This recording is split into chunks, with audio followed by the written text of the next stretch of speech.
Collegiate Esport Commissioners Cup. I am Septilence, and I get a really neat opportunity here. We get to interview Burns from E United. Burns, how you doing? I'm doing well. How about yourself? I'm doing great. We're on day 2 of the event. It's been a fantastic one. I ran into you yesterday, but we were running around like chickens with our heads off, and it has been, how has your time been here? What has this event kind of been like? Yeah, it's great. I just love being in a passion pit, seeing all the college kids go at it.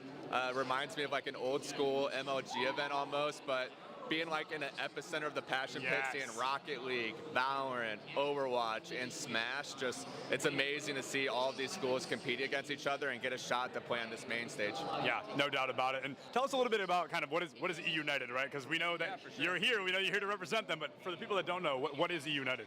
Yeah, E United was founded in 2016. We're a professional esports organization. We've been in League of Legends, Overwatch, all the way to Battle Right, I think it was called back in the day. Right now in 2022, we are in Gears of War, Halo, Rocket League, PUBG, and announcing a new title tomorrow. I know, get the small intel here. So it's a lot of fun. I went pro in Call of Duty when I was younger. I ended up playing my last event under E United, switched in 2016, and I've been the GM ever since. So it's a true blessing to be able to stay with an organization for as long as I have, and we love giving back to the collegiate community. I actually graduated from Full Sail in 2013. I was a little confused about the jersey. Yeah, so the Full Sail boys are out of the tournament, unfortunately, but I decided I would rep them today in their honor.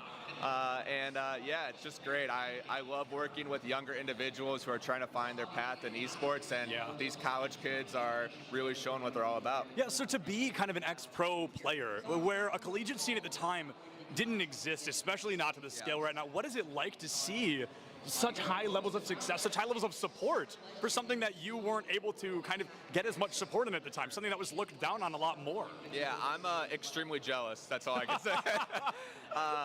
Full Sail started their program in 2017. When I was there in 2011 and 12, it was just a bunch of nerds running around, just creating their own clubs. I was still striving to go pro, but now you have these opportunities to play on main stage, play in front of thousands of people.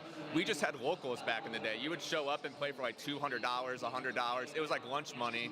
Now these kids are playing for scholarships. They're playing for fame. They could pop off here and end up getting a sponsor for $10,000 or $20,000 from somebody.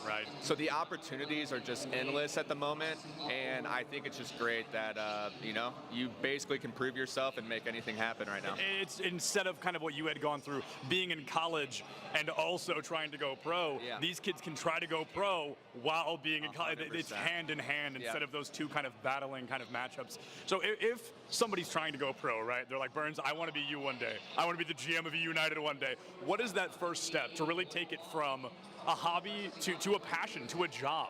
Yeah, I think I've told this story a lot, but it's really, I thought about going pro every night before I went to bed. Like, I lived and breathed Call of Duty for years. It was my life. I had to skip dinner sometimes, I had to skip family functions, and my family didn't really understand, but it was what I wanted to do, and it all worked out.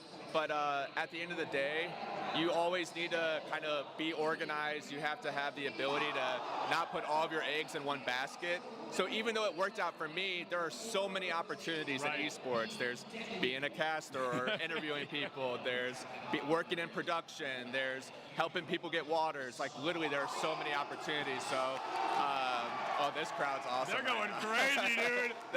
They stayed on their last life right now. Off subject, Smash, regardless if it's middle school, high school, college, it pops off all the time. I love it. Well, Burns, thank you so much, man. I really appreciate it. Yeah, no worries. Thank you, guys.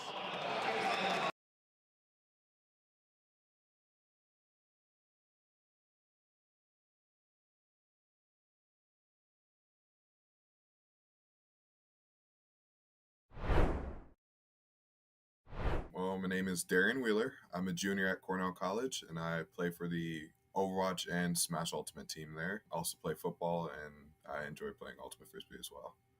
Wow, how do you have time for all that? I have no idea. Just gotta prioritize, right?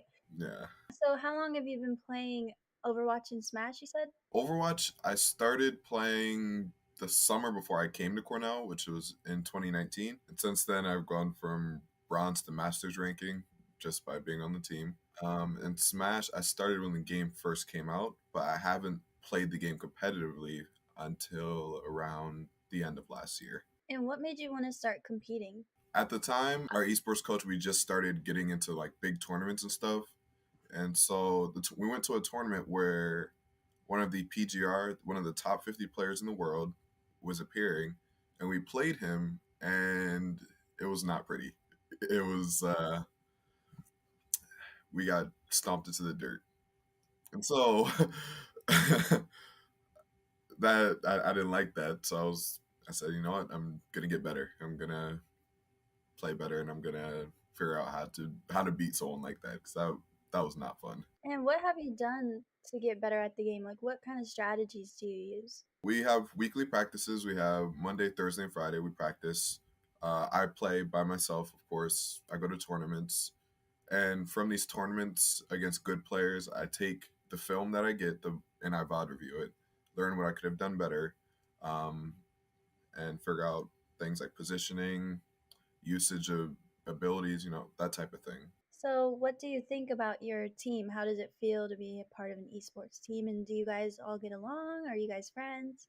Oh yeah, it's fantastic. We like if we're all in the room together, we're just joking around. Which sometimes makes it hard to practice because it's very hard. It's hard to get serious when it's really goofy like that. But I love being on the team. It's like one of the reasons I stayed on the esports team, because we had a director change. Despite the director change, was because I just love the team. That's really good. You guys support each other and all that. That's awesome. You said you've gone to competitions and stuff. Well, how often do you think you game a week? How many hours do you think you play a week? Maybe over 24, maybe 30 hours. It's a lot of time. You play Smash and Overwatch. Which one do you like better and why? I like Smash better. One, fighting games have always been my thing before shooters, so that's part of it. And I'm much better at Smash than I am at Overwatch. Overwatch is more of a team-based game, so your individual performance matters a lot less. But Smash, everything that you do, it's all on you, so you can always improve on that. And I know you've been to competitions and stuff before, but do you still get nervous when you're about to compete, or are you pretty confident? Oh man. Yeah, I get nervous still. It depends though. I usually have music playing, calm my nerves, but especially if I'm going against a player who I know is very high ranked, very well known, very good. In tense situations, I just get nervous, and it just doesn't go well if that happens. But yeah, I still get nervous. Yeah, I think that's natural though. Are there any specific teams or schools that your team kind of watches out for or that you really want to beat? Iowa State, their team is crazy. So they have most of the top ranking players in Iowa. So those guys they have a big target on their backs. Can you tell me a little bit about what you think about CECC and do you think your team will go to Atlanta? Currently, our team we're going over a massive overhaul because we're down a lot of players due to transfers and other things, but it's still possible. I think we can do it. Okay, yeah, we hope to see you there. um, Backtracking a little bit, what are you studying in school? What's your major? Biochemistry. Okay, geez, you do it all. What the heck? What do you plan to do with biochemistry? And do you ever see any overlap between what you're learning in school and esports? My initial plans were to possibly go into medicine, but I'm leaning more towards biochemical research. So I don't know if that overlaps somehow, but if it can, that'd be great. Would you ever want to be an esports coach? Of course. It's so fun. It's so fun. Yeah, when you're not doing medicine and you find time between football and the ultimate frisbee, maybe you can be an esports coach. Uh, I'll find time to do it all, I guess. Yeah. Are there any players on your team that stick out to you, whether it be a success story, their growth, or even yourself that you want to talk about? Let's see. Well, of course, myself is a good success story, I guess. Because when I joined the Smash and Overwatch team in 2019, I was garbage. Like, it was bad. Like I said earlier, I was bronze rank in Overwatch, which lowest possible rank. It's terrible down there. And then from there, I went to Masters, which is the second highest rank, which is just ridiculous. And then in Smash, I was also bad. So, and now I'm one of the top ranking players in Iowa. So yeah, it's pretty good. So, what has been your proudest moment or specific moment? I know you jumped ranks there, but has there been any specific moments in a game or tournament that really you're proud of? It was last year during we had a Smash tournament, Smash Ultimate tournament. It was a Wi-Fi tournament. To qualify for the national part of it, we needed to beat this one school, and the school had some really good players. Like I think they had a Link player, and I forget the rest of them. But we were losing. I fumbled hard. I lost all 3 stocks, and I didn't take any. It was bad. And then my team rallied, and we beat them, and the whole room exploded. It was fantastic. Everyone was jumping all over the place. It was yeah. It Yeah, was a great time. let me imagine the energy. That's really awesome. So, my last question for you is, do you have any goals for the rest of this school year that you want to accomplish? Well, for Overwatch, I do want to rank up again. I want to get GM, and for Smash Ultimate, I want to get a higher rank. I think so. In East Iowa, I'm ranked I think fourth or third, but I want to be first. I want to be the top of the ranking. I don't. I don't like being under 2 other people. It doesn't feel right. Well, I'm sure you can do it. Is there anything that you would like to add about your team or you before we go? Anything you want the world to know about you? Join our team. We're great people. I don't know. Good. That's good. Well, thank you again so much for your time and doing this interview with me and fitting me in your schedule of all the stuff you have going on. I really appreciate it. No problem. No problem. I hope you have a good rest of your day. Thank you. You too.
I really think that there's been a sorely missed opportunity for developers to take a step back from competition and take a step forward with community.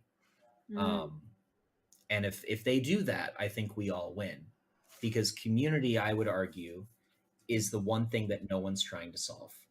We're trying to solve recruitment. We're trying to solve competition. Tell me, where's community? Honestly, any one of you, go ahead. Shout out what's the national community for Scholastic right now. Any title, tell me.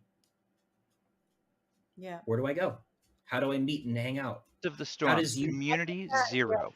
There's nothing. It doesn't exist anymore. And it doesn't exist statewide. It doesn't exist school-wide. It doesn't exist region-wide. It doesn't exist nationally. It doesn't exist digitally on Twitch. It doesn't exist digitally on Discord.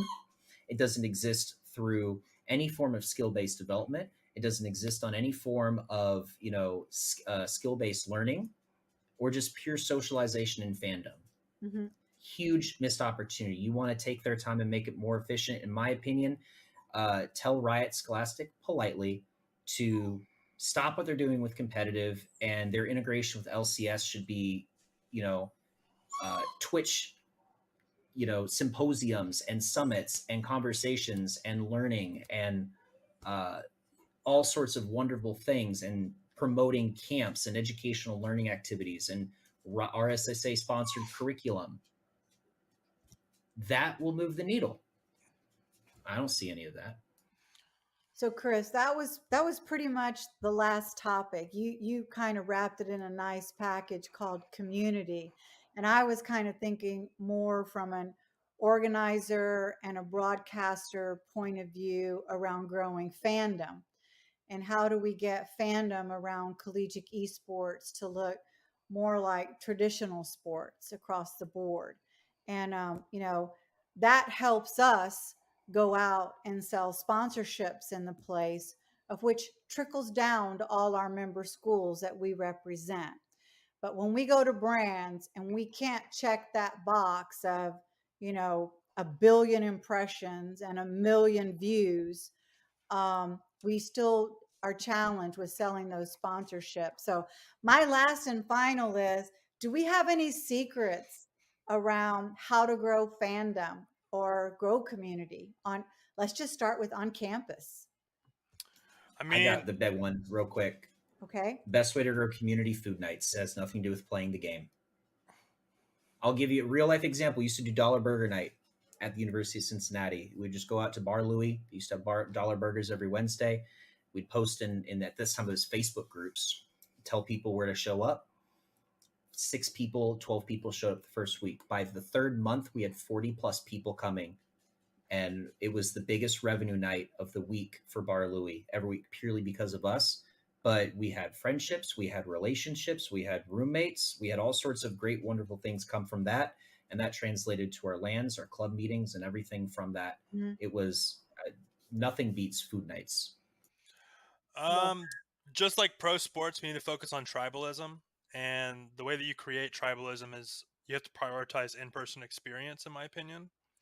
I think that there's a lot of companies trying to become unicorn online platforms, but at the end of the day, I think we need pockets and hubs around the country that serve as regional and local hubs. Once you get a group of people together that share their love for the team that is on their campus, they start to develop a bond around that. You can do that online, but it won't be nearly as effective. Professional esports is having this tribalism problem because it's the majority of it's online.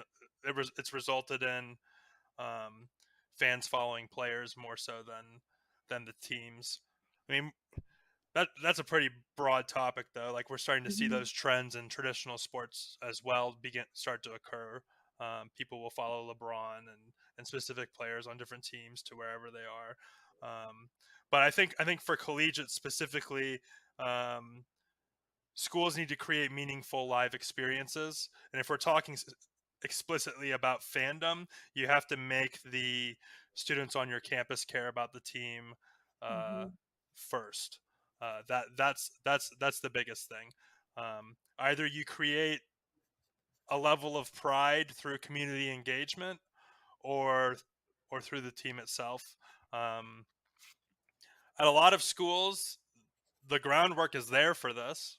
Like, there are schools like UBC, Ohio State, with Buckeye Gaming Collective, that have clubs that number in the 2,000 to 3,000 range, right? So they have a base to begin with. At a school like Maryville, like, we kind of developed it the opposite way. When I came in and started building our esports program, we had 3 kids in our esports club. And so we've kind of built the team, and then the club has followed, which is kind of the opposite for a lot of schools. But I think that we have to develop tribalism, and that starts with meaningful live events. And the more that these events, the longer that these events continue to be like only online, the less effective it is in creating that final goal. Agreed.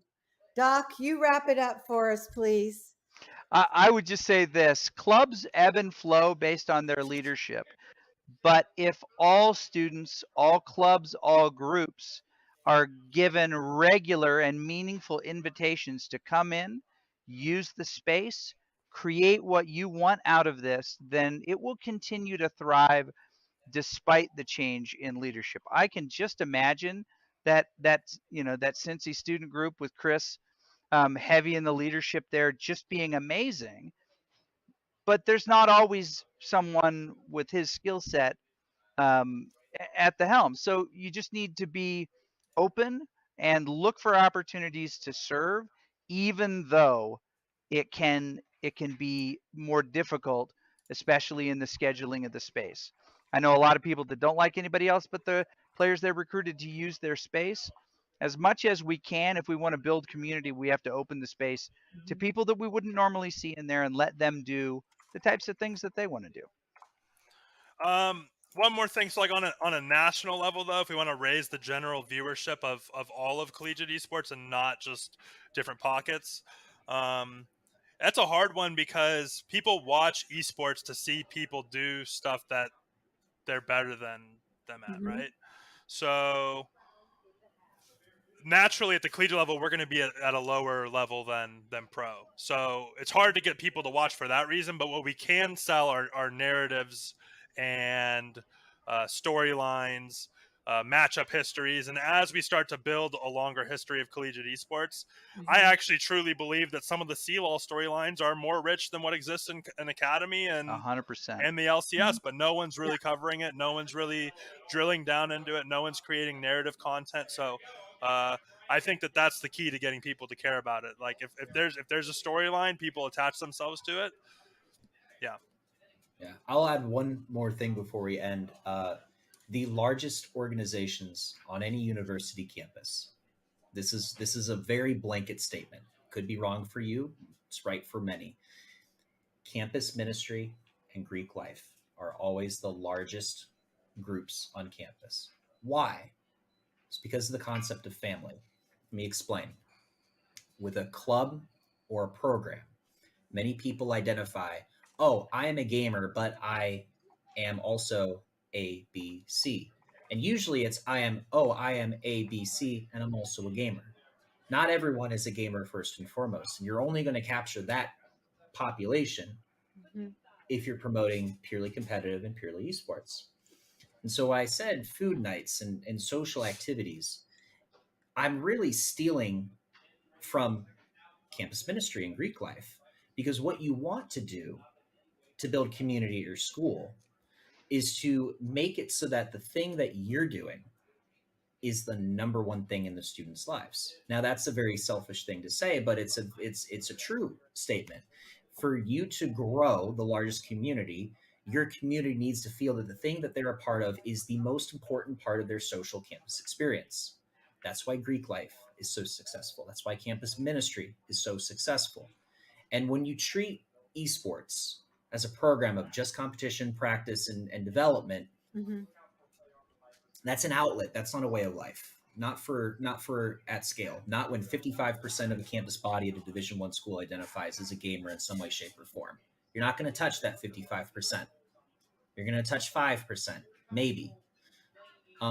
you're probably going to touch 0.05% or 0.5% at a Division One school.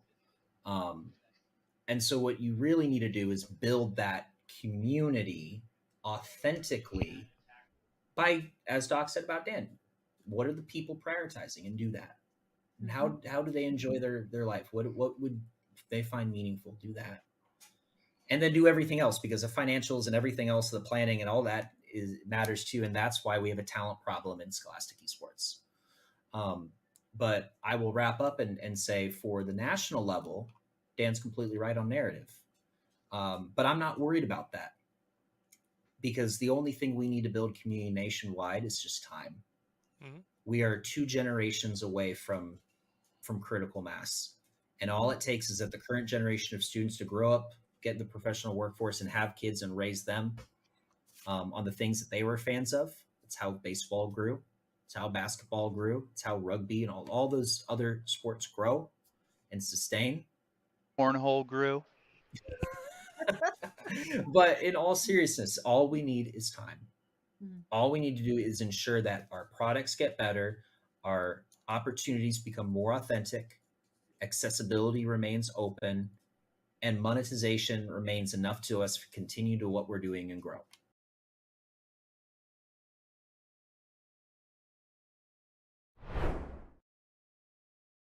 First, can you just tell me a little bit about yourself? Hi, so my name is Caitlin. I'm a part of Farmingdale State College's esports club.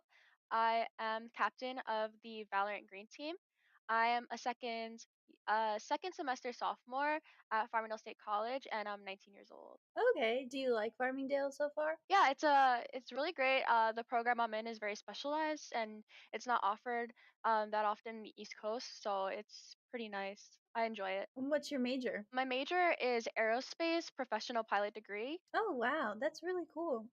Thank you. So, is this your first time on an esports team? No, so I've been a part of the Valorant team for 2 semesters, and this is my 3rd semester, and it's my first time ever being a captain. Okay. Oh, that's awesome. Can you tell me a little bit about what it's like being a captain? So a lot of times I'm organizing the team, making sure everyone is properly set for upcoming games, um, getting scrims for our team, and kind of just making sure everyone is there, present, and possible, and able to play the games that we're gonna, you know, be participating in. We're participating in 2 leagues this semester, so it's kind of hectic. Oh, gosh. Yeah, definitely. I can see that. How is it different for you as a player versus as a captain? Do you feel a lot of responsibility? I basically have the responsibility of choosing who, really plays, what type of characters everyone's playing, and what positions and roles we are all doing, as well as being there not only as a team member, but also being seen as in a leadership role and having that sort of respect there, and being able to delegate everyone's role in the team. So it's definitely a lot more different, and my voice is most definitely heard. So I like it. I like being a captain. Yeah, that's really good. What games do you play, or what is your main game? I know you mentioned Valorant. Right. So I play Valorant, but I started off with Counter Strike, and I really always have been interested in FPSs. So that background has always been there. So my transfer onto Valorant was pretty easy. That's cool. What have you done to improve yourself in game over time? So one thing, for my teams especially, I have open communication where we're able to really give our constructive criticism without taking offense. And me as a captain, especially it being my first semester, I find it really important that everyone is able to come to me and communicate like, "Hey, Kate, I don't know how I feel about doing this," or "I want my voice to be heard about this specific thing." And just basically taking into consideration everyone's voice and having that open line of communication is really helpful, and that's something I find really important. Okay. Do you carry that strategy into your everyday life as well, would you say? Yeah, communication is really important to me, especially in aviation with crew members. You're always trying to communicate properly and efficiently to get the assigned goal completed, and that works in video games as well as in aviation. So I feel like it transfers very well, and I put my 100% effort in everything I do. I put 100% in the team, the leagues that we're participating in, communicating with opposing teams that we might be going against. All those things I take it really important and can transfer very well into everyday life. Can you tell me a little bit about what you think about CECC and just competing in general? It's a lot of fun, and we're so grateful for the opportunity to participate. And this is something that every single member of our team has said. We've never had the opportunity to really compete in a fashion where it's not only fun, we're able to make friends, talk to other people from different schools. It's just an amazing opportunity and something we would love to participate in the future as well. Yeah, we're really happy you feel that way. When your team is competing with other teams, are there any specific teams or schools that your team kind of looks out for? I think we all have the mentality of it doesn't matter who the other team is. We're gonna put 100% effort, and we're going to maintain our mental, even if the other team is full of radiance. It's not something we're gonna keep in mind because we will be able to beat them. Fingers crossed. Definitely. Yeah, that's a really good mindset. As you probably know, March is Women's History Month, and you being a woman in esports, how do you think that has an effect on esports? What does it mean to you to be a woman in esports and as a captain? Just could you talk about that for a little bit? Coming into being a woman in aviation, which is already really a niche type of thing, especially women in video games, things like that. It's just we're kind of the minority, and keeping that in mind, a lot of times you have to represent yourself properly because you are representing such a small community.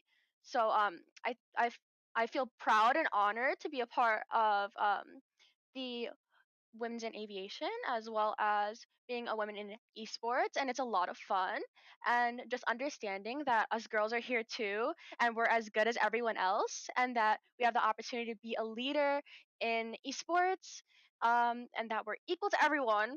It's really important to keep that in mind because we're here even though you might not see us too often. I know you said as captain your voice is heard, but when you first started to be a captain, did everyone take you seriously being a girl? Was that respect there, or did you struggle with that? So I would say initially when I first got on the team, I was put onto a support role, and everyone knows that women normally play healer when it comes to going into any game, and now I'm playing more of a controller based or sentinel, which is very crucial for holding down sites.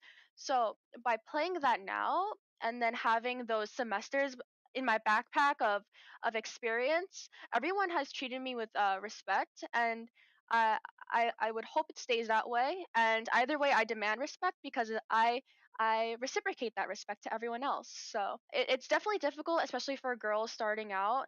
That toxicity is there, especially even now. Whenever I play a game without my team there, that toxicity is there just for being a girl. But as long as you don't have that mindset of them affecting you because you're better than them anyway, it's fine. Definitely. Well, that's good. I'm happy that you're getting respect that you deserve, and that's awesome. And thank you so much again for your time, and I really appreciate it. No problem. I just wanted to add that our esports club as well, started only with 13 students and two teams in 2019. And now we're up to 19 different teams and over 350 students in to date in 2021. Like that progress is there. And even if you have such a if you think that things are so small, realize that a community is there for you, especially being a female in esports. That community is there for you. Definitely. That's a great way to end it. Thank you so much. And thank you so much for sharing your story. I really appreciate it again and your time. Just thank you overall. That's awesome. Keep No doing what you're problem. doing. Thank you Thank for the you. opportunity. Of course. I hope you have a good rest of your day. You too. Thanks. Bye.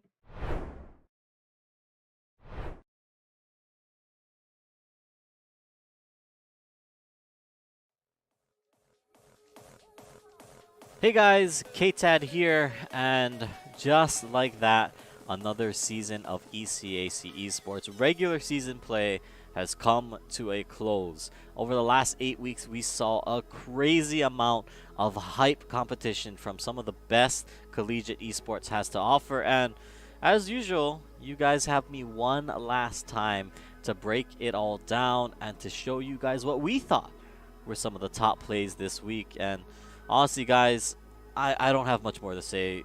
Just check it out because I think we've got some really incredible clips here. Let's take a look. In our opening clip, it's Professor Dementium with a straight boot off the stage to kick things off for Bloomfield. Got himself one. Kick back off stage though.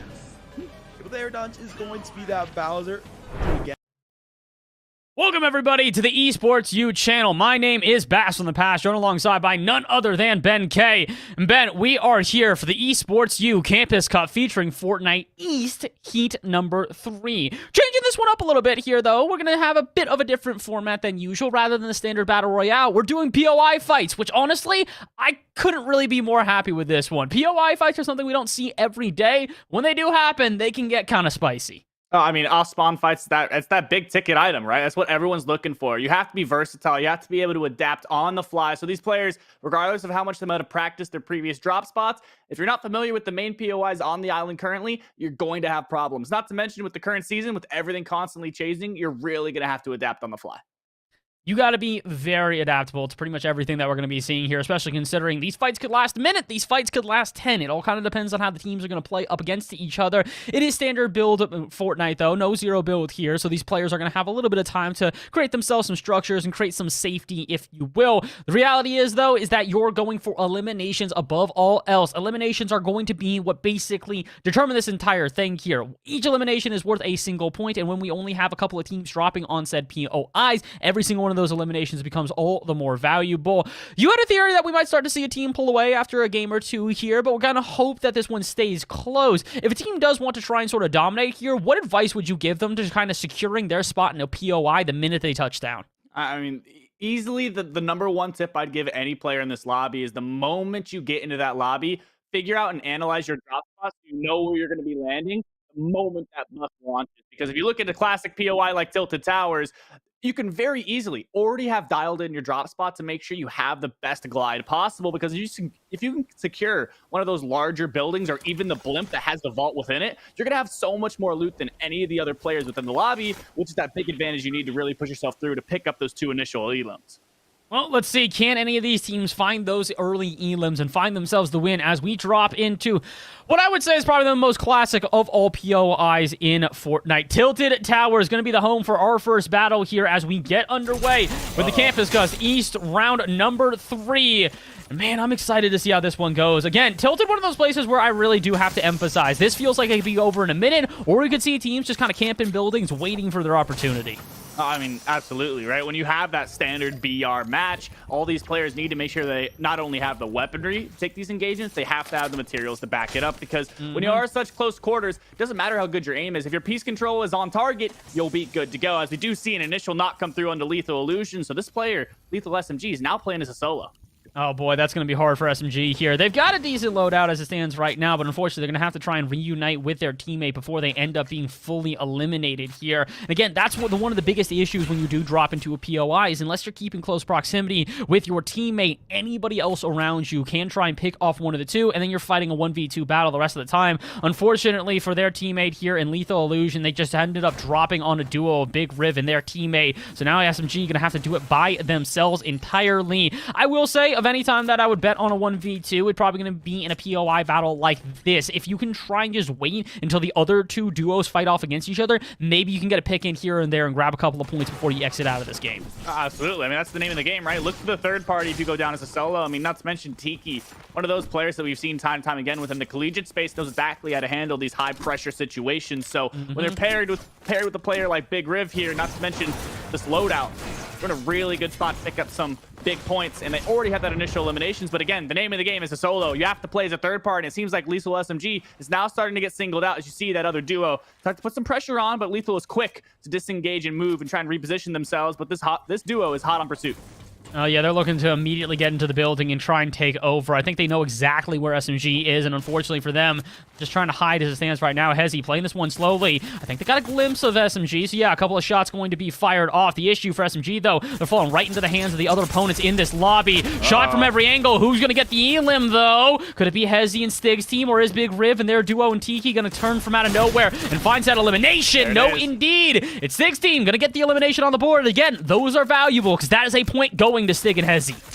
Now, especially, make that even. Now, equivalently, both these duos coming into the game with 0 points. Now, with 1 elimination there, Big Rip tries to get up close and personal, wins the SMG fight. 32 HP, but has the initial knock to make that a 2v1 situation. So, Big Rip looking to pop some time, find it, get that med kit off, and Tiki continues to apply pressure, but Stig has the materials. They're slowly dwindling away to try and move back towards the high ground, and does just that, as Big Rip still on the low ground trying to pop this med kit.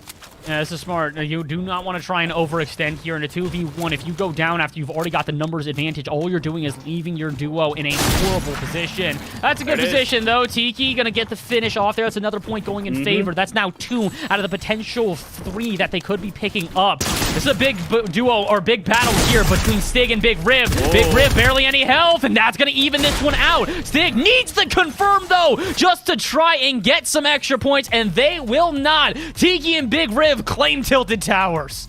Played perfectly there. Big Riv, as they were singled out, there's a solo. I mean, you saw it, right? Wasn't quite able to pick up the VR, but Tiki was there to back up the teammate to pick up the initial VR. And I gotta say, for game number 1, you couldn't ask for something solid there. But regardless, we saw 2 duos. Even 2v2 situation, both teams were able to pick up 2 eliminations to go off spawn. So the lead isn't going to be anything that isn't surmountable.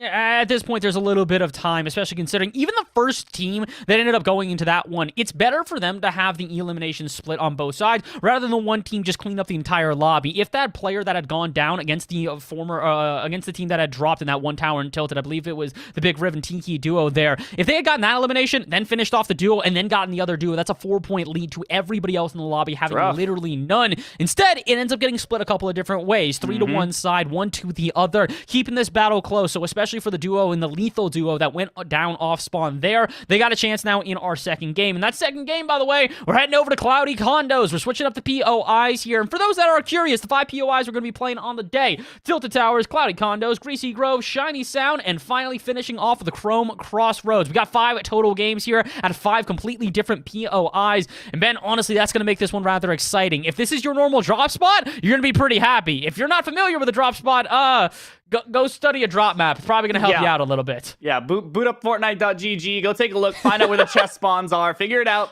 Because we're moving over towards Cloudy Condos, like you mentioned. And this season, the most stacked POI, the most loot located around this POI, not to mention so much passive mobility with those balloons, so those redeploy spots. So these players really have a lot of verticality they can play here, either below the POI or even way up above. They want to sit on top of those balloons. So I'm really expecting it for this time around to be lengthened out more, and these players start to play their space. Because you saw it there. A lot of mistakes. They're going to get a little bit of feel out for how these lobbies are going to go. And really, the recurring factor you saw in most of these duos is by the end of the round, none of them had materials. They did not take enough time to farm up. So I'm expecting this time around, a lot of these players are going to take their time.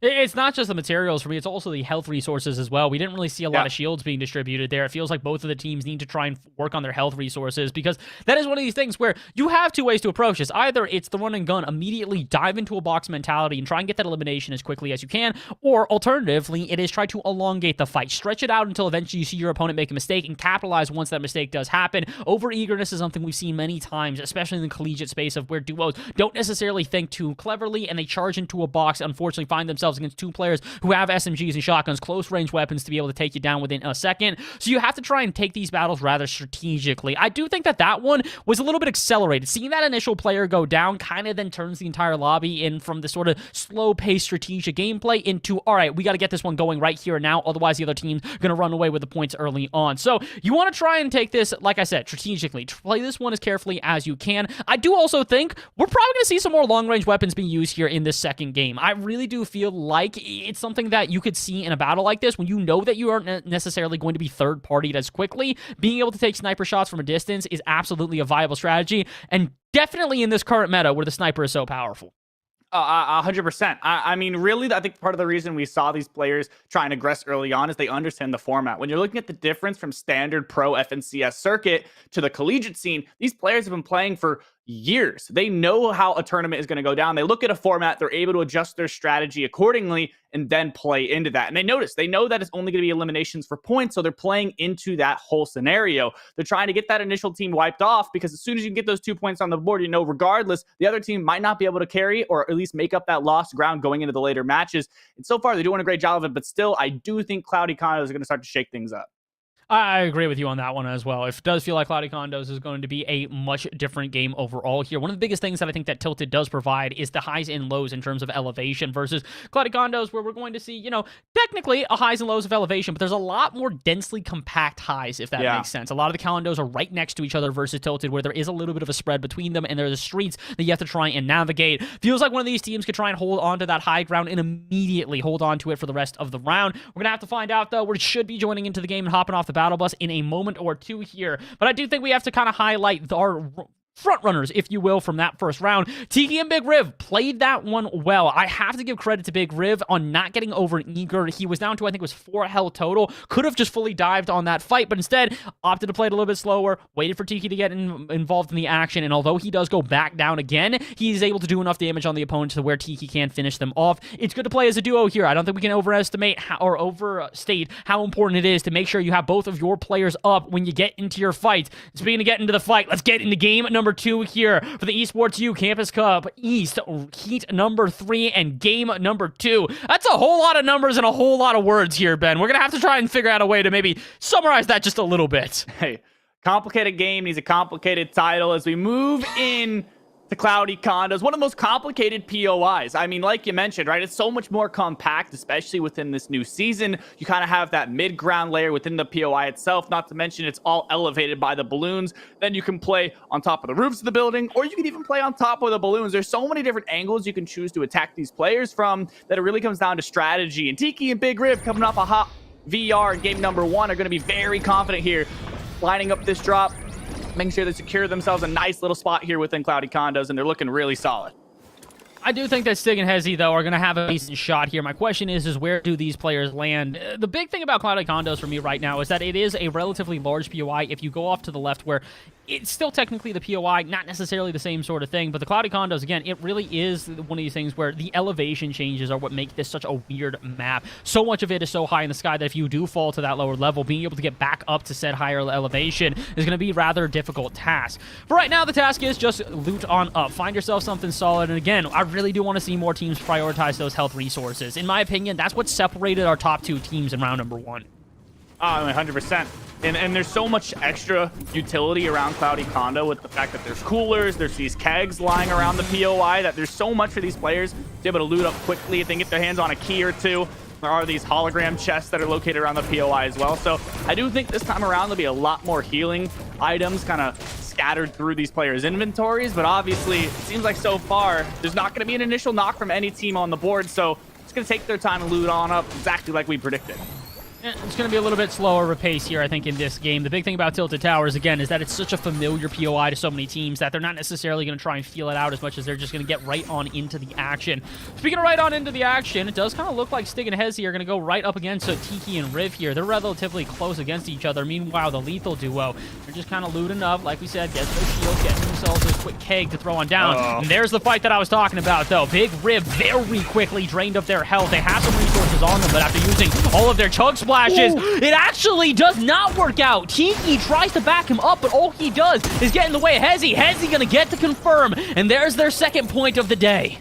And that's going to take out one of the game 1 winners here, as Big Riv is barely able to escape with their lives to be able to pop some of these chug splashes and heal on back up. Only 130 materials in Big Riv's inventory compared to Hezi's 320. So a lot of these players need to take their time. Big Riv so far doing exactly what you should do as a solo in this situation. Just kind of wait, try and play for the third party like we mentioned in that first game. And Lethal SMG and Lethal Illusions looking to make up that lost ground in game number 1. You're doing a great job of playing the high ground. Looking down, trying to farm up as many matches as possible. However, Lethal SMG, only 9 builds in inventory, so needs to get a move on.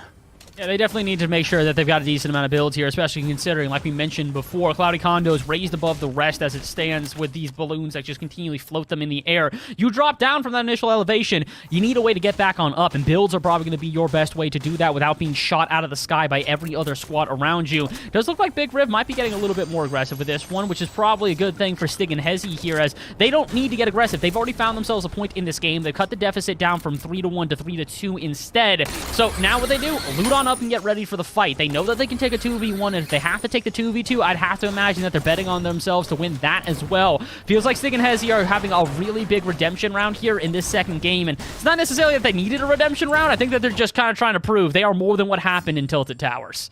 Oh, no, absolutely. And you just got to try and build on that lead and cut down that lead from Big Riv, and they're doing a great job. However, Lethal SMG and Illusions have a even bigger lead to gain on, so they need to get a move on and take this 2v2 situation, because when it comes down to it, the only reason these players aren't fighting at this current time is because they're taking the opportunity to farm up as many materials as possible to be best equipped when the fight does present itself. And Big Riv really doesn't want to show themselves, doesn't want to be farming or exposing themselves too much. Kind of see him here playing the right-hand peek, doing a great job to get a kind of bird's eye view on the rest of the POI. Does spot Hezzy there in the distance, so tries to grab the chug splash and then quickly move their way back into cover. Maybe put some shots down target, but no, Big Riv still doing a fantastic job of playing as a solo, just trying to play things out.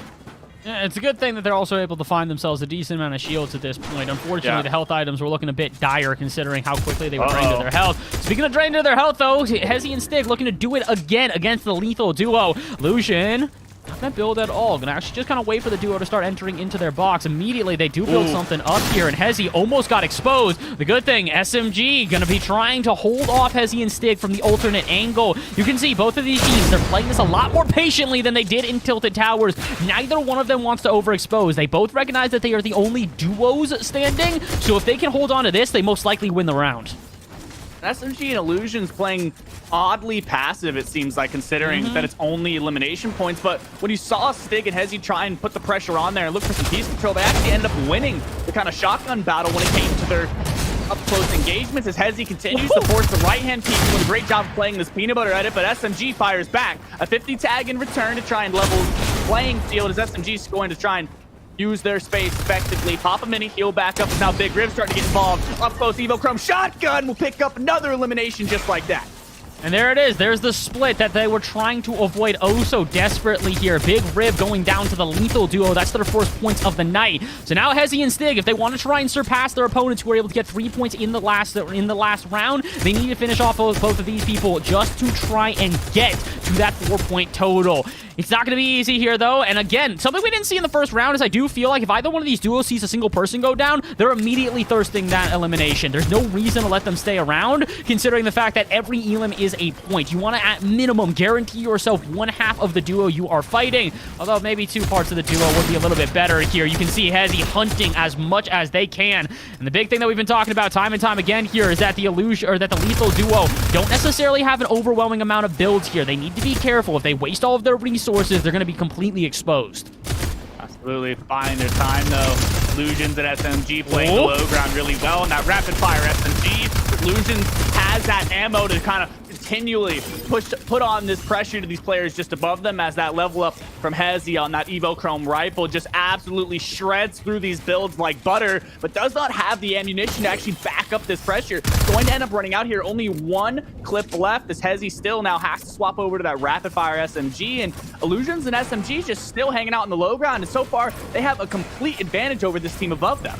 It really does feel like somehow, some way, the lethal duo have just outlasted Hezzy and their duo and Stig at this moment. It just feels like they've been waiting for them to press into the box, and unfortunately for the duo on the outside looking in, they can't quite find an opening, and every time they do find even a little bit of one, all they are met with is hailfire from the other team, and it's pushed right back out to restart their battle again. Speaking of restart the battle, Hezzy recognizing that the duo is going to need a decent amount of builds if they want to try and survive this fight. So what do? They're looking for ammo, looking for materials, and honestly, I think the ammo is going to be the more important part of this one as well, considering the fact that Hezzy does not have a lot to work with. Although, neither does their duo Stig here. Maybe 50 shots total and almost no build. I wonder if he's just trying to buy time and give enough time to where eventually Hezzy can get back involved in the fight. I mean, that's exactly what it seems like. Stig almost playing as a solo here, and Illusions and SMG just stuck down here below, and their shield is slowly going to be taken away as they take these kind of quick box fights. So if Illusions and SMG don't start to overextend a little bit and look for some extra loot, they're going to start to have problems, because Stig and Hezzy can just loot up the POI, take these fights one at a time, and will have no issues as far as loot, considering they have this whole duo in control. They really are in control right now, and it feels like both of these duos, though, are kind of just fighting for said control rather than fighting for the fight, if that makes sense. They're waiting until they get enough control over this box fight that they can have an opening and they can get involved. You're going to get involved here. Finally, the fight does arrive, and the Illusion's going to fire off a decent amount of shots and damage Hezi enough to pull him away. Stig now going to try and hold off what should be the oncoming offensive attack here, as Illusions is pushing further out. They're trying to get high up, but they recognize the fact that Stig right above them is going to try and push them back as much as possible. It feels like we're in such a stalemate right now. Neither side wants to overplay their hands because they know that as soon as one of these two players goes down, that's basically a round. 100%. I mean, when it comes down to it, when one player gets knocked, change the tides. Lethal Illusions, low HP, 23. Hezi on 150 in return. So now no players knocked, but a lot of damage traded back and forth. And this is where that scenario we talked about just moments ago is going to start to come into play. Hezi, they can just continue to loot this POI for extra shield, and Illusions and SMG are just stuck down below. You see, only able to return to 150 HP, while Hezi back up to 200. Now, unfortunately, the big issue of when you do kind of hold control over a single area is that everything outside of that single area is basically in control of Hezi and Stig here. They're playing a lot more movement phase. They are running this entire POI as it stands right now. The issue is they cannot find an entrance into this little fortress that the Lethal Duo have built. The one thing that they are working, though, is they are making them use resources. The Lethal Duo at this moment only have 7 small shields to work with, and as soon as they are out of that, they're basically out of health items for their blue health. That's not going to be fun by any stretch of the imagination, although this could be not so fun here, as Hezi has dropped very quickly of all of their health. They've got a big pot on them, but they've got no health items. This could be the turning point here. Is this go time now for the duo that's been stuck inside? Illusions and SMG have the complete health advantage here. Both players, it seem like, were on 50 HP. They need to make their way towards the high ground as Illusions starts to do so. Moves up to the high ground, 190 into 2. Will take the high ground now. Perhaps the pressure down using that rapid fire SMG, but needs some backup from the teammate. Hezi, though, trying to contest. The high ground retake. Vikings and Creative still able to take it from them, so Illusions is forced down. Stig continues to pressure the wall, so now they're having to take the box fight, but now not within the comfort of the building down below. They're now in a build battle. Oh, that was impressive, though. You can see Hezi and Stig recognize that the build battle is about to commence, so they immediately reclaim the high ground and do not let this team gain any sort of height advantage on them. It's smart. They recognize that as long as they can just lock these guys into a box for long enough, eventually they will make a mistake. It's a little bit of a mistake out of Hezi there, though. They exposed themselves too much, and unfortunately, without any sort of health that they can now refresh with, they've got a flopper on them, but that is all. They're going to have to try and take this fight a little bit more strategically. This random damage that they've been taking has not worked out, and that won't either. Stig going down to SMG, and now Hezi, after a very long battle, has got to try and clutch this one up 2v1. Hezi, no shield as well, trying to use the right-hand peek, but that rapid-fire SMG from Illusions has been putting in work all game and continues to put in work to pick up 3 eliminations and the VR here in game number 2 at Cloudy Condos. That is a much needed turnaround from that team, and it also keeps the games close as well. That's 3-2 as it stands at the moment in terms of elimination points.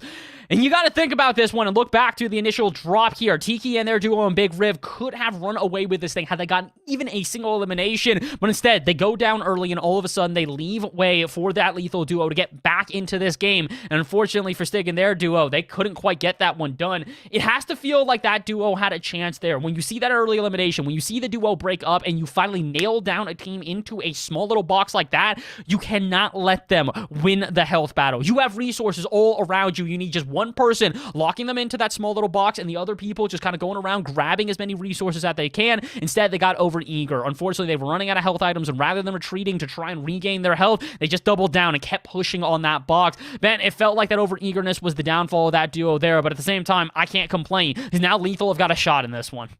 I mean, what else could you ask for, right? You want competition, and they're giving us competition. Now the scores are close. And once again, you were talking about how they kind of won that battle just by being overeager and just overextending, using that piece control not to their best ability. They played the right-hand peaks well, but it seemed like every single time they tried to take the aim duel, they just weren't coming out on top. Regardless of having control of the rest of the POI and all the loot that's left there, they still weren't utilizing it to the ability they possibly could. SMG and Illusions had no intent of leaving the bottom of that building. They just wanted to hang out down below, farm out their materials, and then try and take those bloom battles, because after the first couple of times they took the trades back and forth, they're like, hey, we're winning these. There's absolutely no reason for us to move from this. And once they broke both the players' shield and took them down to 50 HP, that's the exact moment to go up to high ground. They did just that to pick up the VR. And they played that one very well. Strategy really starting to become pretty integral to every one of these fights. It really goes to show you why we said that in game number 1, you could see the fight for Tilted Tower be rather quick, rather over within an instant there. But in the second one, as they recognize that it's going to be a little bit more of a long haul, strategy becomes even more important. Rather than just being able to hit your shots, you got to make sure that when you are hitting your shots, you are not overcommitting or not undercommitting. I feel like there were a couple of times where we did see the duo of Illusions and SMG trapped in a bit of a vulnerable space, but rather than dive in to try and put on that pressure, they waited a bit too long. If you have pressure over a team like that and they are locked into a box like that, even if you don't necessarily have the health benefits, you need to be able to send it at a certain point. You cannot play this little bit of passivity of where it's like, okay, do I commit? Do I not commit? Do I sort of in between? You either have to full send it or you have to not send it at all. And unfortunately for the duo there, they kind of got stuck in no man's land so many different times that they never really found an opening. The good thing is that we've still got a long day ahead of us here. That is only game number 2 of 5. The next POI that we're heading over to is going to be Greasy Grove. And Greasy Grove is an interesting one because it feels like over the last couple seasons has been one of the most volatile POIs in terms of its changes. We've seen so many different movements within this POI to where I have a feeling a couple of these guys are going to be dropping on this one, and it's going to be kind of unfamiliar territory if they haven't used it as a drop spot in a couple seasons. I mean, when it comes down to Greasy Grove, there really aren't a lot of options for materials. These players really have to play the buildings well. And with the new changes coming this season, with the kind of fungi overgrowth, with the mushrooms lifting up sections of the buildings, it gives you that elevation change to do just that. When you don't have the materials to back it up, you have to kind of turn on that zero build muscle in your brain and really start to use your angles and those head peaks on top of these buildings. And if you're not talented in zero build, you're going to get punished at this POI, especially when you have 3 teams contesting. There really is not a lot of loot and a lot of mats to go around. So these players are going to have to play together hand in hand and take these angles appropriately. Well, let's find out if they can do that. We're going to be hopping off the battle bus and into the action in a minute or two here, just making sure that we got everything set up for these 3 duos. I'm very excited. I do feel like this is going to be kind of a turning point here. The first 2 games have been very close. Let's see if anybody can pull away in this 3rd game. I really got to hope that now that they've had a chance to warm up here, maybe Illusions and SMG can really start popping off in this lobby and find themselves the momentum from that 2nd game. But at the same time, you never really know. I really do think that we have to emphasize how much it is that if you are familiar with the POI, it's going to help you a ton. It's why we start off with Tilted Towers. Everyone's familiar with Tilted Towers. It's one of the most long-standing POIs in all of Fortnite. And yes, it has been taken out before, and then it gets brought back. It's taken out, and then it gets brought back. It seems like we can never get rid of Tilted Towers here. No matter how hard everybody tries, it's always going to be a familiar POI versus somewhere like Greasy Grove and Cloudy Condos where it has its moments, but not necessarily as consistent. So I'm excited to see if these duos are going to be prepared for what we're going to be seeing here in this 3rd game. Like I said, hopping off the battle bus in just a couple of moments. But Ben, I got to ask you, if you're betting on any team from here on out, has anybody really caught your eye within these first couple of rounds? You know, Tiki and Big Rib had a really solid game 1, and I got to say, I'm expecting them to come out big here in game number 3, just because of the abilities I saw them when they actually had materials. I'm interested to see this time around at Greasy Grove, they kind of play their space a little bit more and farm the buildings. Maybe if they claim that main kind of taco shop building in the right corner of Greasy Grove, there is a basement in that building they can farm up and take their time a little bit. If they do just that, I expect big things from them. But otherwise, there is that kind of X factor. You really do have no idea what to expect when it comes down to this POI. Yeah, I'm not really sure what to expect for this moment, but we're going to have to see as we are hopping off the battle bus and into the action. Feels like I said, this is going to be a pivotal point here. It's basically the halfway point for the night, and if you do let yourself get too far behind, it's going to be a problem. 2 rounds in a row, they've finished 2nd place. Can Hezi and Stig finally find themselves more than just a single elimination and actually finish off one of the duos? Finishing your fights, not necessarily an easy thing, but it's going to be necessary when you're in a POI battle like this. Game number 3, Greasy Grove is officially underway. You see it here, the difference in drops from a lot of these teams. Illusions and SMG have probably the best drops here just in front of this other duo. It's to manage their elevation properly. And doing just that, it seems like they're going to go ahead and section off, or at least plan to land at the taco stand, the main building here at Greasy Grove, with the most loot to go around and that natural high ground position with it being positioned on top of this mushroom in the middle of Greasy Grove, while Tiki and Big Riv try and claim the left side. Some more mushrooms, a little bit more open space here with the kind of puddles of water on this left side of the POI. So Stig and Hezi, not exactly the best drops in the world, so they're going to have to take what they can get. Unfortunately, that's kind of what it is here. When you don't necessarily get yourself the best drop, all you really got to do is make the adaptations. And we've seen a lot of adaptations on the day. The question is are we going to finally see some long-range battles? Interesting out of Hezi here. He's going to drop on the outskirts of the Greasy Grove rather than try and take the fight head-on. Not the worst idea. My only concern, if you're doing that and not coordinating with your teammate, you're basically leaving them to the pigs here, as everybody else is going to be absolutely battling through the mud, and you're just kind of leaving them by their lonesome. It's a bold call. Maybe it'll pay off. Right now, Stig's just got to try and stay alive. Doing a good job. Tiki playing their angles, looking to see or at least identify where the players have actually landed. Try and figure out what's been looted, what hasn't been looted, where can we rotate through to try and farm some of these materials. And I think I mentioned it before the game started. There wouldn't be a lot of mats to go around. You see it now. Tiki, only 111 builds.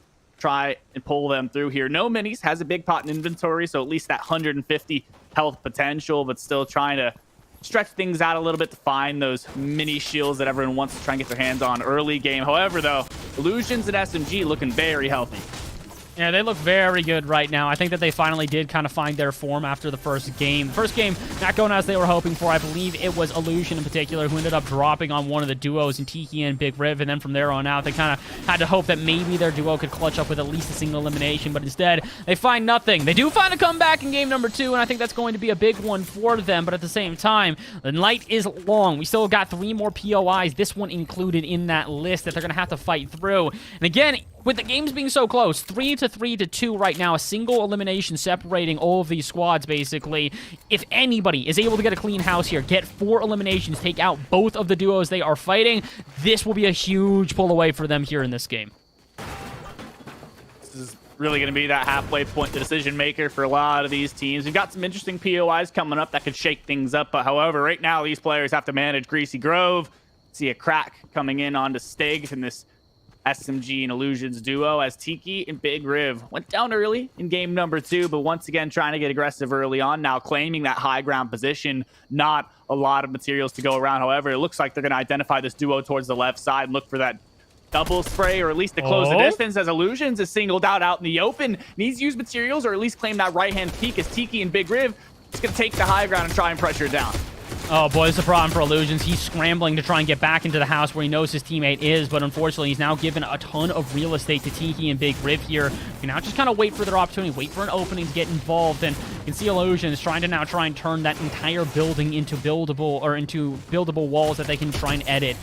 Although at the same time, Tiki recognizing the third party could be very viable as well. Stig and Hezi from across the way here in Greasy Grove going to fire off a couple of shots. And this is the one issue of being the initiator. If you do initiate and you're not able to move quickly enough to get that elimination, all you really do is invite fights from other players within this game. These players utilizing the shield bubble. Seen a lot of people pick it up, but nobody using it quite yet. So it's good to see some of these players, which is useful. When you have players like Tiki and Big Riv that are built up layers above where your actual position is, this shield bubble will buy you time to farm up, but Tiki and Big Riv want to get involved. Now looking for the piece control, however, it will come through in the opposite way as Illusions will get the full box. SMG will trade through onto Tiki, so now Tiki's on the back foot, not realizing that Illusions is continuing to pressure on, but the third party will come through. One is wiped, SMG is eliminated, so Illusions is forced to take the 1v2. Oh boy, and this one looking crazy all around. Somehow, some way, Illusion finds himself without a single elimination for his duo. Perfectly timed is the attack here out of Hezi and Stig. They find themselves with a huge round already. 2 eliminations on the board. 1 single elimination being stolen by Tiki and Big Riv. Can Illusion steal one himself? The answer is no. After not being able to finish off the duo in the last round, Stig and Hezi with a huge comeback here in round number 3. And I had a inkling feeling that Greasy Grove was going to go quickly, but I didn't think it was going to go that quickly. We saw the 2v2 start to initiate, and it seemed like in a blink of an eye, the third party was there, cleaned up one and cleaned up the other solo. And once again, we saw it, right? 2 teams traded both elims, and then someone was able to wipe and come in and clean things up. However, we didn't see that final 2v2 scenario here. I mean, they played it perfectly to that timing to swoop in to pick up that final elimination onto Illusions. And Hezi, I mean, landing on the outskirts there to be able to farm up that wood served them well. Was able to use those materials to bridge the gap and try and close the distance, and they timed it perfectly. Yeah, it really was very well timed. I have to give credit here to Big Riv and Tiki. They were at least able to sneak away with a single elimination, which is going to be big enough for them. Being able to get some sort of points on the board after having 0 points in the last round is going to show that they're still not down and out of this one yet. And, well, no one is at this point here. If I'm looking at the point total right here, Sting and Hezi currently finishing in first place with 5 total eliminations. Big Riv and Tiki are at 4, so they're right behind them. And, well, as if to keep it even closer, Illusions and SMG all the way at 3 points here. There are 2 points separating first and third. And the fact of the matter is that all of that can change within a round. The biggest round we have seen so far has been 3 points. We have yet to have a duo be able to wipe the rest of the lobby, which really goes to show you these have been anyone's game every time we drop into a POI. I mean, absolutely. With the players averaging 3 points per game, really all it's going to take is that VR to push yourself back up regardless of where you are on the leaderboard. So it's anyone's game, and we've got two left, and some of the coolest POIs so far. Shiny Sound, that new change in that POI, that north side getting a new makeover, not to mention the close by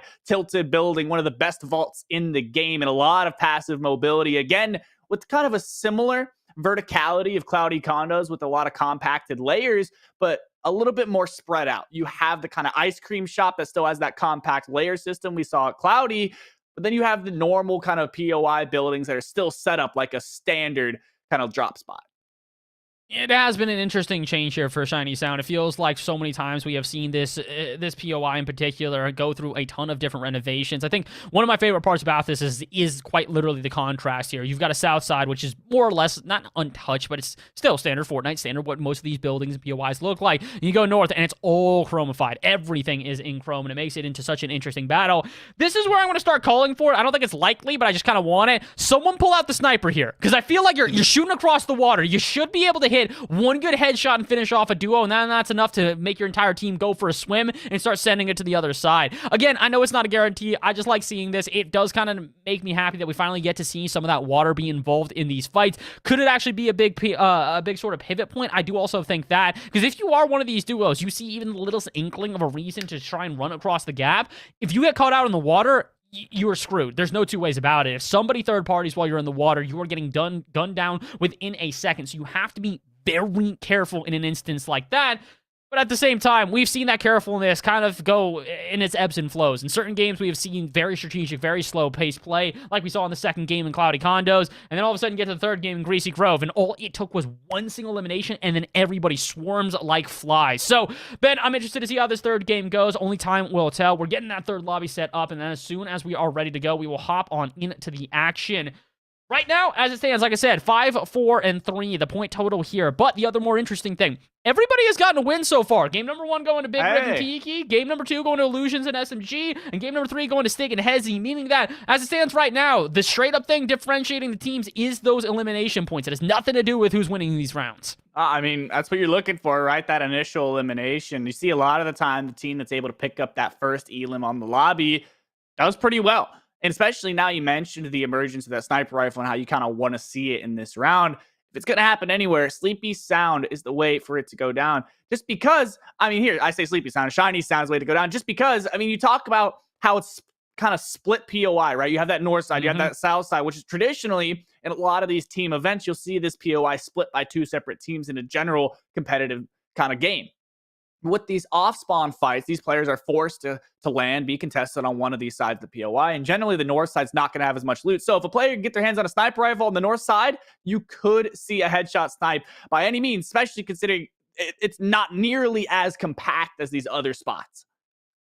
Well, we gotta hope so. As you guys can hear, we're hopping off the battle bus and into the action. I really do feel like this has got to be a big round for Tiki and Big Riv, though. After starting off with 3 eliminations and then finding themselves with 0 in the second game and then only 1 in the third, it feels like this team have kind of fallen off a little bit. And I'm not going to say entirely, but the big issue for them is that they're so solid off the start that as soon as they do get over-eager, it comes back to bite them. This is smart out of Stig, and I don't know if he's making Hezi do the same thing. Dropping in the POI, but just a little bit off to the right, one of the floating buildings here, and this could be huge, especially if they pick up a sniper rifle. You want to talk about long-range shots? That's exactly where you want to be.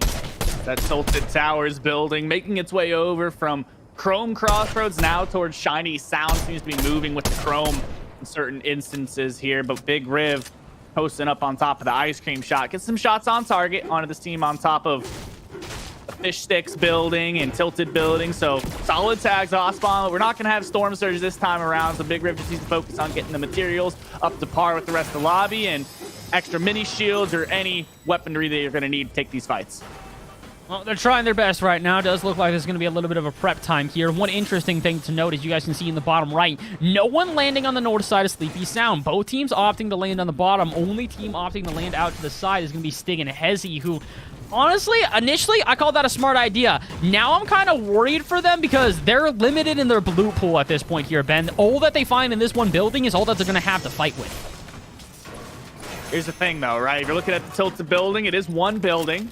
But it does have one of the biggest vaults in the game located at the bottom. So it comes down to that RNG to see if you can find 2 keys. If you get your hands on 2 keys, Stig and Hezi, I guarantee, will have better loot than the rest of the lobby. But if you're not able to find your hands 2 keys, maybe just 1, make your way over towards this Fish Sticks building. There are some hologram chests just close by. We get your hands on some solid weaponry, but still, SMG and Illusions patrolling nearby. It's not going to be quite as easy, not to mention Riv and Tiki seem to have the same idea.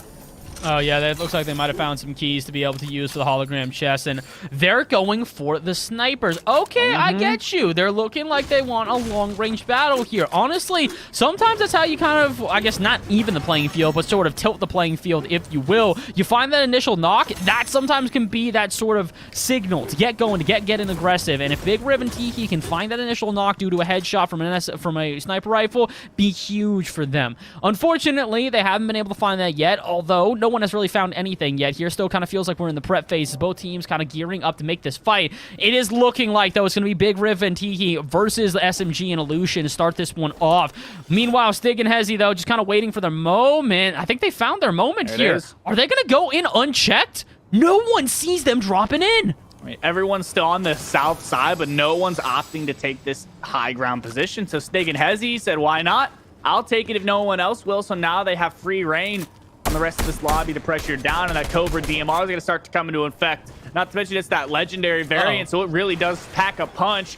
As now Stig and Hezi will hear the farming sounds just below them. We'll start to try and take some top control and look down. They know one duo is located just to the right near the gas station, but now hearing this other duo down below, they're going to have to play their space appropriately here, because if one player gets cracked, the battle is going to ensue immediately. You got to be careful if you're Stig and Hezi, though. You've seen what this lethal duo can do when they get pushed into a box, and this is where you also got to be careful. You're in a bit of an odd position. Anybody gets a sniper shot on you, it's going to cause some problems. There it is. Like I said, you put on the sniper shot, and that's the signal for everybody to get going. What we thought would be a long-range battle has turned into a close-range war. CQB, the name of the game. The question is, who's coming out on top? SMG and Illusions, again, they looked for that piece control or a push, but they're just going to go ahead and cower down below. I mean, it doesn't seem like they have any interest or drive to take a build battle with these teams. Maybe they know their strength is going to be within the box fights, but regardless, they're going to stay down below and try and look for a better opportunity, maybe a optional headshot snipe. I mean, they know Hezi has already been sniped once, so possibly another snipe could come through, as now Stig and Hezi will try and disengage, distance themselves a little bit, move towards the apartment complex, as now Tiki and Big Riv will find their opportunity to reposition, maybe move up towards this high ground position near the ice cream shop. But regardless, no one's really going to know where anyone is at this point because everyone's opting to reposition.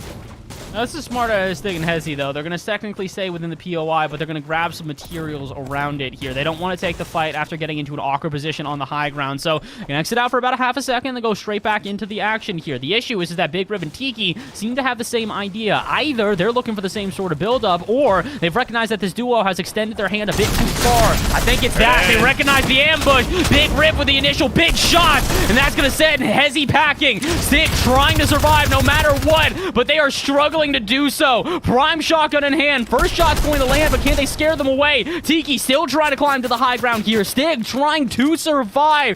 This feels like it went oh so wrong in the blink of an eye here for Hezi and Stig. Big Riv and Tiki will have to disengage for a moment. A good job here to realize that, hey, we've been fighting for a little bit too long. Weren't able to pick up 2 eliminations immediately, so now's the time to chill and make sure there's no third party coming our way. As now Stig tries to move away, but Illusions and SMG now pressuring down Stig on 116 HP. Now the full crack to make that 80. So Big Riv and Tiki now starting to look, realizing that the third party has come through they expected, which caused them to disengage on the low ground, but now gives them that opportunity in that space to move towards high ground and take the initial in the full 2v2. If you're Stig, all you're banking on right now is that Big Riv and Tiki get into a fight with Illusion and SMG, and maybe you can pick one of them off, if that. Otherwise, fighting a 2v1 against two individual teams is going to be rather difficult. They will exit out of their little hidey hole here. Maybe it's going to help them get some extra space. They don't really have any builds to work with, though. They wasted all of them on the outskirts of the town, and the fight has officially begun. Big Riv and Tiki going to be fighting up against Illusion and SMG. Both going to take a second to heal back on up, but this is exactly what you want if you are Stig or Hezi. You want to try and force these two duos to fight, and if you can maybe get an elimination for the road, that is by far your best case scenario. Absolutely. You're looking for that grab, that elimination as Big Riv starts to look at Stig gliding through the air. Needs to connect with one more shot, and they will. That's 2 eliminations now. The first time I think we've seen so far tonight that a full duo is picking up a full wipe on another before the VR. So now 2 points already on the board for Big Riv and Tiki. So if they pick up both eliminations and the VR here, they're going to be ahead by first place by at least 1 point. Oh, yeah, at this point, they're on track. If they can finish off this duo, they would be at 8 total points, putting them 3 points ahead of Stig and Hezi here. And this, again, is why I think that Stig and Hezi need to try and find themselves a little bit safer of a route. They started off with those outskirts before, and it didn't really work out. They didn't get the loot that they were looking for from the floating tower, and instead, they then have to try and retreat, grab some extra materials, and it does not work out. You gotta be oh so careful, and unfortunately, Illusion is learning that the hard way. Big Riv with a big amount of shots on target, but here's where things get a bit spicy. The zone's starting to move, and that's going to accelerate this fight tenfold. First zone not pulling towards Shiny Sound because it's so close to the edge of the map. These players not able to rotate out, have to take the fight now. So Illusion's on low HP. Tiki now knocked, but Riv is only on 16 health. Needs to take the fight now. Look for that Siphon. Needs the 50 HP to make it through the zone. 10 HP, slowly ticking down. Tried to drop to the low ground to look for the finish, but won't be able to find it. So now it's just a Storm battle. Riv, 2 HP, but SMG says no. If you're going to go down to Storm, I'm getting the elimination credit. So they'll pick up 2 elims there and the victory royale to even the playing field.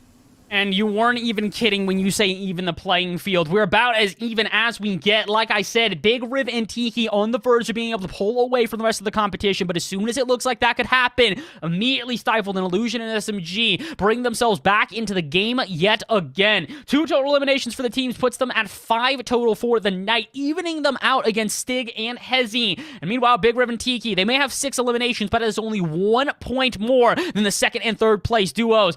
And guess what that means, Ben? Is that this final game is basically going to determine it all. If anyone catches up to Big Riv and Tiki here, they've got a chance. But the other big thing, more than anything else, Big Riv and Tiki, that is their, not Big Riv and Tiki, Illusions and SMG, that is their second win now. They may be behind on eliminations, but if they can catch up in eliminations, they would have it basically off the win condition. It's going to be close. And we have 1 more game to go. My favorite POI in this current map here in Chapter 3, Chrome Crossroads, my home, my favorite POI. I mean, Bass, if I say I'm excited, that's not even to begin how I feel about this. I mean, there's so much dynamic play to this POI, especially now, even though it's within that kind of chromified form because of the kind of growing chrome on the map currently, it's still very strong. There's a lot of loot to go around, and not to mention, if you're looking at a player that wants to kind of alpha up and really control and dictate the pace of these fights, they're going to want to land Ice Cream. Plain and simple. If you land Ice Cream and you just look top down on these players and pressure and use any extra ammunition you have, that's the win. That's the win condition you need. That's the VR. And I'm really interested to see, I mean, who's been focusing on these drops so far tonight? And I got to say it, Hezi, they haven't had the best drops so far. So if they're not able to claim the Ice Cream shop in this game, it could really shake things up. I think the big thing for them more than anything else here is also the fact that that is the only place that you're going to be able to relaunch from as well. Is that a lot of the other POIs that we've seen so far here tonight, there have been balloons that you've been able to relaunch yourself, basically redrop from in order to try and make that quick move. And we saw that in the last game where Stig, I think it was Stig in particular, who tried to get away from his opponents and then got gunned out of the air. Yeah. It's something that you only have one option for here. Like you said, at the Ice Cream. If you do not, in comparison to everywhere else that we've seen, Greasy Grove didn't have any of them, so there is no way to do that. Meanwhile, in Tilted Towers, you don't have any of them, so you cannot do that. And then you go to Shiny Sound, you've got 3 different options to do so. And then when you look at the Cloudy Condos, it's basically all in the air with 2 redeploy stations. So at this point, it's one of these things where Chrome Crossroads, if you want to have the height advantage, it is quite literally, like you said, one single part of the POI where you're going to be able to play with that win condition in your favor. Whoever drops there is most likely taking the round, but at the same time, imagine if all 3 teams drop in the same building. At that point, we get to see one of the quickest rounds all night, and also probably one of the most hectic ones. I mean, if you're looking at Chrome Crossroads, you can section it off into 3 different parts, right? You have that north side where there's like 3 buildings on that side. You also have the 2 houses on the left corner. But when you're looking at splitting the right from the left side of the street, you have Ice Cream, obviously, which we already talked about, but the left side arguably has more loot, but doesn't have as good a positioning. And if you're landing on that north side, you're also getting even less loot. So it really comes down to if these players want to alpha up and take one of these better looting kind of sides of the POI, they can do that because knowing the team that takes Ice Cream, they're not going to let you rotate to any other spot. Yeah, at that point, if you are on Ice Cream, what you're doing is you're basically surveying everybody else. It's like you're the warden out of prison. All you're doing is just kind of sitting in your tower, looking around, watching as everybody else makes their movement on the floor. And, well, if you do something wrong, they're going to take a shot at you, and you're going to unfortunately learn your lesson. Well, that lesson is just about to go underway here. Like we said, our final matchup of the night. The battle comes down to Chrome Crossroads, and the battle comes down to one last winner here. Going into this one, Big Rib and Tiki have a lead, but barely. 6 points to the 5 points that both the other duos hold here in Illusion SMG and Stig and Hezi. So let's find out who is going to win the Esports U Campus Cup East Heat number 3. It comes down to one last round here in round number 5. Number 5 is underway. These players have a lot of ground to cover, a lot riding on this drop in itself, so making sure that you have that best glide as possible. As Stig and Hezi, I don't want to say they've been struggling with their glides or their drops for a lot of these games tonight, but they definitely have not been as favorable as duos like Illusions and SMG have seemed to have been nailing them all night here. Still very elevated, not the best drop, but SMG much more de-elevated, might have the perfect glide for that Ice Cream shot. As Big Rib, however, way ahead of the competition, now be able to claim whatever they want at the POI. And I think he's going to not take it. Big Rib backs off and gives it to Tiki. Maybe this is why. He's trying to get some shots early, but there's the issue is now he's getting fired upon. 20 health left. This could be huge. Okay, they're the same duo. I'm realizing now that's why. Did they just take the left and right and then force Stig and Hezi to take the top left? Oh, that's oh my gosh. Big Rib and Tiki might have already taken the round. I would say this is 60% of the loot at the POI in these 2 buildings. So many chest spawns between this duo, so not a lot left and just scraps really for Stig and Hezi. They are able to at least formulate one full duo, but when it really comes down to it, it's going to be that shield advantage. You're not going to find a lot of heals, but Illusions and SMG, however, still able to take a solid chunk of the POI that have that gas station and those hologram chests if they do have a key in inventory. But Hezi and Stig now looking, crouching, trying to close the distance on Illusions and SMG. That Unbecoming just staying within the building, trying to heal back up, completely unaware of the duo lurking close by. Oh boy, if they're able to take this, this changes the entire round. All of a sudden, Stig and Hezi might have a second shot here. You're talking about the loot totals to really understand how drastic and dire it has been for Stig and Hezi here. The 2 buildings that they dropped on, 2 total chests, versus where we see Illusions and SMG, 7 chests between a single building, and then all the way to the right of the gas station, they've got another chest on top of that, 8 total. And then, to even further emphasize, that south side that we said would be divided by 2 teams, that has only been taken by Tiki and Big Rib, they've got a total of, if I'm counting this right, 9 chests. So at this point, if one of these 2 duos is able to claim the north side of this POI, maybe they've got a chance. But otherwise, the loot is incredibly in favor of Big Riv and Tiki right now. And as the fight does commence, I think that Stig and Hezi seem to know that. They know it's now or never. If they want a shot at this one, they got to try and get some extra loot. Absolutely. I mean, I mentioned this POI was my favorite POI, and it's my favorite POI because you have to fight at this POI. You have to fight. No matter what you do, you have to clear the POI every game, because regardless of how comfortable you might be, you're not going to have enough loot. You have to take the fight. So the whole goal is farm up, then take the engagements, which is why it's so favorable to a lot of these players who like to get aggressive. So Big Riv and Tiki now need to play into that, hit their shots here, pressure down. However, that common loadout combo that Big Riv is rocking right now is not looking too sharp.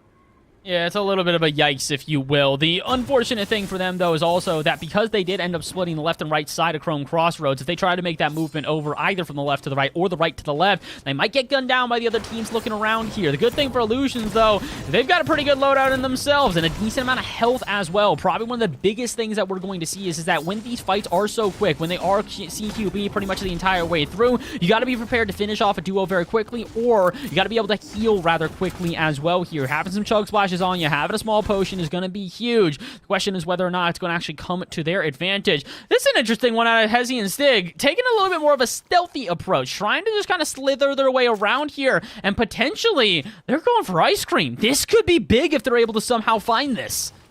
Hezi and Stig seem to like to play into this outskirts, push the limits a little bit, and reposition to where players might not be aware, as Tiki and Big Riv still singled out left and right side of the road here. So if Stig and Hezi can get an initial beam, that'll be fantastic for them, as Tiki seems completely unaware of the duo looting these outskirts still, though controlling these main buildings of this POI in a great spot to pressure down. Aware that there were some shots being traded back and forth early on, but now losing control of ice cream from that duo of Hezi and Stig, so they will look to now rain down from the high ground. I can't believe they gave that up. Tiki and Big Riv, they may have looted the entire place, but unfortunately, that's only one part of the battle here. You still got to try and hold on to that high ground, especially if the long-range battle is what you're looking for. And I think Tiki knows that. He's probably looking around going, why did we give up that space? Why did we head on over to a straight-up building, which gives us no advantage? And especially considering Hezi, rifle in hand, the hunting rifle. If you can get a headshot, that's a one-and-done battle. So this is big. Hezi and Stig, they turn this round around incredibly well. I don't think I can overemphasize how incredible this turnaround has been. They did a great job. Didn't have the loot advantage, moved towards the outskirts, then immediately made the move for that alpha high ground position. So played very, very well. Hezi or Stig, whoever's leading the charge, the IGL obviously doing a great job of putting this duo in that win condition. So, I mean, we kind of predicted that this would happen, all right? The slow play, the last game, everything's on the line here, and considering how close the scores are, these players need to try and look for the opportune moment to pick up the win. There are no placement points, and these players really aren't going to be getting into engagements regardless, but they do not want to take an engagement that isn't completely optimal.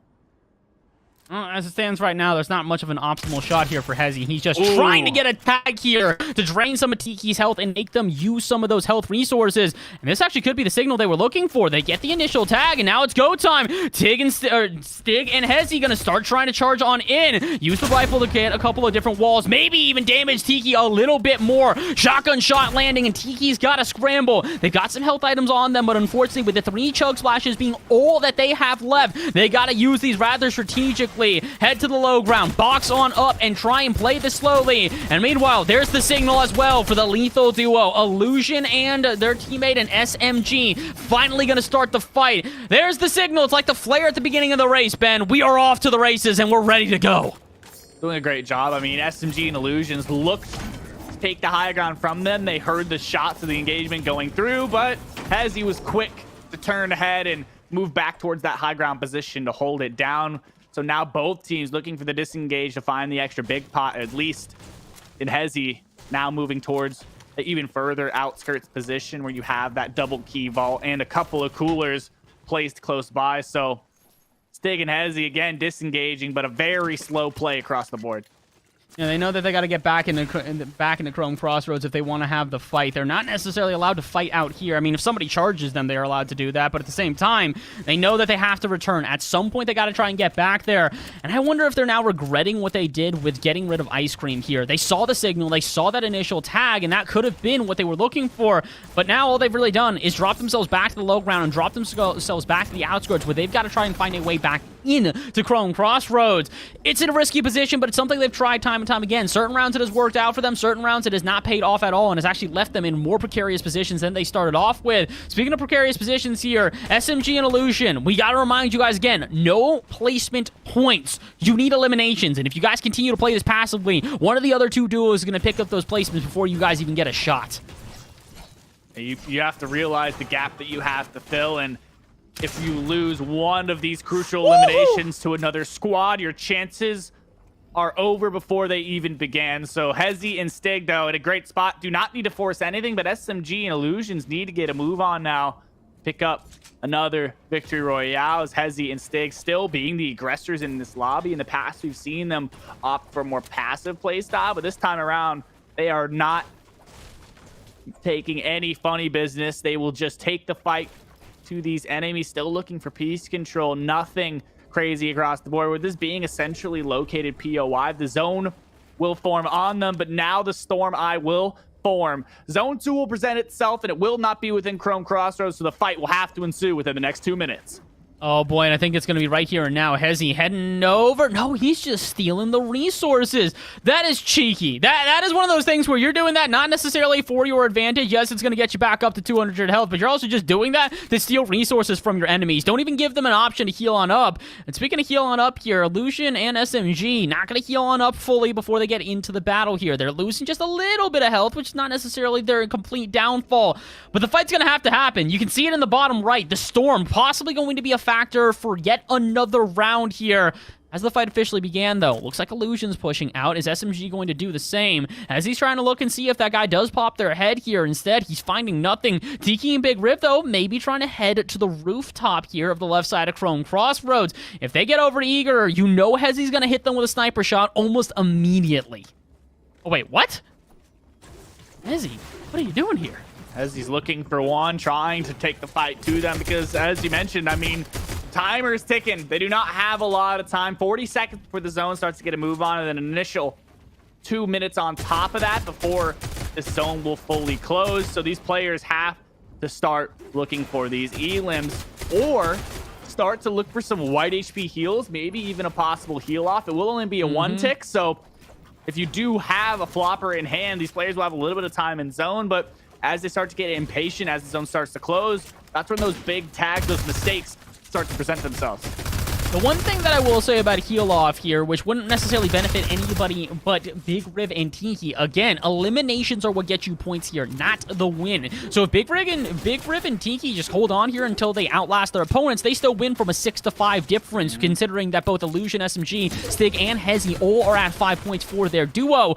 So right now, it's really up to Illusion, SMG, Stig, and Hezi to start get going. You need to try and find some eliminations here just to tie up Big Riv and Tiki, and then you can fight for the win afterwards. Need to be looking for one or some sort of an advantage, but Hezi and Stig, they seem to have no fear in this lobby thus far, just making sure they have all of the resources and utility they have, and still trying to look for an advantage at every waking moment. It seems like this duo very confident, very comfortable with the pressure being applied by everyone else in this lobby. At SMG and Illusion, seems like we've seen them do almost nothing in this game so far. Had a little bit of an aggressive move early on, but since then, absolutely nothing. So this duo just kind of cowering in their building. They need to pick up some eliminations here if they want to win. Honestly, I think at this point, rather than focusing on the duos, you got to focus on that bottom right. 1 minute until the circle closes, and at that point, you don't have an option. It's go time. You can see it creeping up, and I think that SMG and Illusion know that. You can see them starting to strategize. How are they going to get into the building against Big Riv and Tiki here? And then they can figure out Stig and Hezi afterwards. This has got to be so scary if you were a duo like this, but wait a minute. Could we possibly see the move now? Did they move into them? It's just such a curious little battle here. You're just waiting for someone to pop their head up. It's like whack-a-mole at this point. These players not able to leave the POI, so regardless, trying to move with the zone for as long as possible before they'll have to start to sit within the Storm. Tiki and Big Riv, though, already in that situation, as you did see the other duo now moving out of the POI. Gotta stay within the POI, guys. I'm not sure what's going on here. SMG and Illusions, though, still playing with the rules. staying within, trying to heal back up before the eliminations will come through. You have to imagine now, not moving with the zone, any sort of eliminations or points they rack up will not be added to their total, so maybe not even possible to move themselves into first place. I don't think it is possible because they need eliminations, and the issue is that if one of these duos goes down to the Storm, that quite literally is going to be the separating factor. Is that if Big Riv and Tiki go down now, and then Lethal and SMG or Lethal SMG and Illusion do not find themselves in elimination, they hold on to the win. Again, win condition or the win separation is only going to happen if a duo does not have more points, and that's the big thing for me right now. Is that Illusion and SMG, you may have the win condition in your favor at a total of 5 points and 2 wins, but you don't have the eliminations. Big Riv and Tiki still have 6 total eliminations, so as long as they hold on here, they're good to go, especially if Tiki gets one for the road. If Tiki gets an elimination here, I'm willing to call it. This team's taking this thing home. At this point, right, if they're already ahead, the whole goal is to not be tagged by any team and to just move into the zone. Not let anything happen, as SMG is now knocked, and now looking to trade reses with the teammates, so Big Riv possibly able to, not able to identify any white HP heals, so Tiki having to carry the team a little bit as Stig and Hezi now look like they're trying to start to close the distance. SMG and Illusion seems like they have one med kit in one of their inventories. Trading reses going to be the name of the game at this point. Now that second zone, third zone starts to close as SMG will now be knocked. As long as they aren't tagged by any player within the lobby within the last 2 minutes, no one will actually get the elimination credit, so no points will be scored. No points being scored right now here, but it does look like we may still have a fight. Still getting back into the zone here. They might not know where their opponents are, but their opponents know where they are. This could be the win. If Big Riv and Tiki can finish off Stig, it would be huge, but they're not going to get that. And I think Big Riv is going to go down yet again, which would be a signal for Tiki to try and get involved. Lethal going to go down to themselves. Big Riv going to go down to themselves. Tiki scrambling, and the duo is out. It is in the hands of the other players here. If Illusion goes down, they're done. Similarly, if Stig or Hezi don't find the elimination on them, they're also done. Like we mentioned, win condition or the wins are just going to be a tiebreaker of a sorts. The eliminations are what make the difference here. And if the elimination is not found on Illusion, unfortunately for Stig and Hezi, they're still sitting behind the other players at 5 total elims. So they gotta rush. They gotta hurry. They don't have an option here at this point, Ben. Illusion seems like they don't want to at least not give the other team the elimination credit, staying within Chrome Crossroads. I mean, that was the rules going into the game, still abiding by them, doing a great job, though, trying to find some extra white HP heals or at least another moment to continue on in this game, because this will be a 5-tick in the next 10 seconds, so a med mist, a med kit, anything of the sort, having to use the band-aids to heal the boo-boos, Illusions, is not in a good spot. Not necessarily in the best spot, but neither is their opponents. Like, at this point, it's basically guaranteed it's going to Big Riv and Tiki here. No one able to find themselves maximum eliminations, and considering the fact that it is straight up basically an elimination battle, I'm not sure what the plan was for Stig and Hezi. I think in theory, not a bad idea. You're trying to bait out other teams, but you're fighting against the core concept of the POI battle. You have to stay in the POI. It does not make a difference if you're able to outlast your opponents, because congratulations on the win. You're still a couple elims behind your opponents, and as a result, Big Riv and Tiki should be taking this whole thing home. Hey, they played it. They followed the rules. They didn't force an engagement. No one wanted the win as bad as Big Riv and Tiki. They played their lives. Nobody tagged them up, so nobody gets the elimination credit. And you have to imagine that that is going to be the win there. Big Riv and Tiki, congratulations to you guys. I mean, played it well. Dude, you knew your situation going into it. You nailed those drops coming into game number 5. Exactly what you needed to do to execute it properly to pick up the win. Yeah, it's a big win, and not only is it a big win, but it's also going to be the final one we see of the night. Ben K, we find ourselves 5 rounds down, 5 POIs battled through, and it looks like the winner of this entire thing should be Big Riv and Tiki, finding themselves a single elimination, or excuse me, a single point per elimination at a total of 6. Meanwhile, Illusion, SMG, Stig, and Hezi, all of those guys combined, their team's totals are 5 apiece. Unfortunate to say the least that we couldn't see the battle that we were hoping for in that 5th round, but sometimes that's how it goes. You guys get so passive that you're going, no, you make a move, no, you make a move, no, you make a move, and then no one ends up actually making a move, and we just kind of see that stalemate battle that we saw right there. It's a good back and forth, though, and it's a great way to see these teams battle it out, but unfortunately, we don't really see a winner out at Chrome Crossroads. It's kind of just, like I said, the stalemate until eventually somebody drops. Well, that actually did go to the advantage of Big Riv and Tiki. 6 eliminations. I have to imagine they are your winners for the night.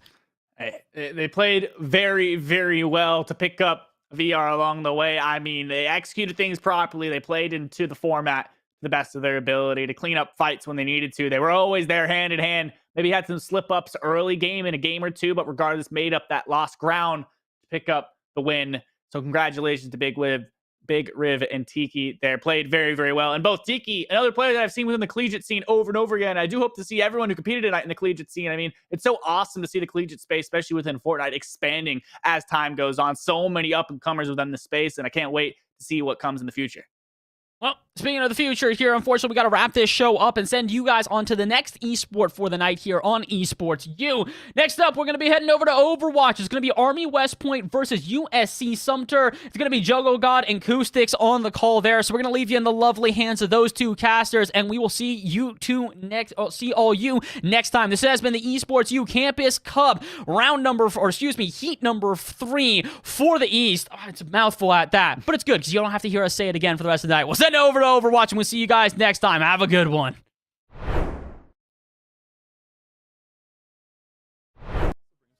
So he gets quickly back before that Talk is able to take any sort of advantage. But, well, you're gone. The spikes come through. It's clean kick to wrap things up. And well, he's got one. He's got one stock for his troubles. Up next, the duel of Donkers and Robeast have some things to say with this beautiful 1-2 combo to close the door on Albany. Hit the intersection and go straight up in the air for Robeast, who's going to work Central Missouri into the offense. Flip reset's a good one. The pass down to Donkers, and he finds the net. A 3-goal deficit in Game 3. I gotta say, Curtis, it seems like after these two teams came out of Game 2, right? Again. In our next play, who needs to be able to see your enemy when you can just take a educated guess? Great, 1-for-1 over towards Catwalk. There's still more where that came from. Myranium is next up, and he will take a couple too many fights. Solsta as well is going to be able to take a couple of fights, winning them both. It's a 1v3, and Novacorium won't be able to do anything. Johnson, Wales. At number 5, it's Saltonics with this huge flank onto Cole College to secure Temple of Anubis for his team. Right now, it's got to be just destroying it straight up. Maybe with the Coalescence, maybe the Supercharger, but that Retire could just immediately rip through. Here's that Riptire. It does move Joker, but it could have been a catastrophic play. Now Nightbolt is pulled all the way off the point, and that's an easy one. Tonic's coming in with the triple off of that crucial Rocket Barrage, and that is all of them off the point. Now it's down to Joker just to get the touch onto the point. Tracer. Coming back to the Bloomfield versus Keen matchup, it was a clutch finish from Zenipu as he finishes off Brandon without dropping a single stock. No, one more lease on life. Lease on life indeed for Brandon. Looking to hold the ledge, but a recovery from Zenipu. He says second time's the charm. He'll send him to the moon, and once again, Zenipu will not drop a stock. Blast packing our way into the number 2 spot though. It's a 4K from Butter to cement the lead for Providence College. Back roads around the high ground to try and avoid that as much as possible. Oh my absolute days! Here was me looking for that Transcendence to counteract the grab, and no, it was just a big fat go button. In comes the Pulse Bomb, down goes SUNY Poly Wildcats. Phil, I can't remember the last time I've seen... Blast packing our way into the number 2 spot though. It's a 4K from Butter to cement the lead for Providence College. Not much more. That tab can go a long way in the latter half, right? Now Retna bringing out that Stimmy, trying to get the opportunity to move the team in forward. Okay, there's that showstopper I was thinking about. It looks like D-Nuns is going to have that show stopped. Sal, not particularly far behind, a 4v2. But really starting to wake up here on the race. Yeah, wow, so impressive. And 4K there, just going straight through the entire team like a bulldozer. Will not stop until all are taken down. And in our top play from the last week of regular season play, It is a nail-biter last-second goal that will keep you guessing until the very end. Leaves their own open. A little bit of high pass. You angle it in, but it's just off the top of the goalpost. Top of the goalpost coming in deep. Matrix able to find something here. The demolition comes through. 7 seconds left for a true game win, but in overtime feeling incredibly likely. But tied out of a wide open goal. No! Orbital, the waffle iron has been flipped, and Farmingdale finds themselves up 4-3. 2 seconds left on the clock. The only hope for Louisville to win this out is with a kickoff goal. They cannot make a single mistake, or they will. And with that, I mean, what more do you guys want me to say? It was a crazy week to wrap things up, but it's really just been a crazy season overall with the addition of Division A and what I personally think is some of the most competitive action here in collegiate esports. I mean, what a season, and there's only much more to come. With the playoffs starting on April 4th, you guys can expect to see a lot more action that will continue all throughout the month, and that will wrap up on the week of April 25th.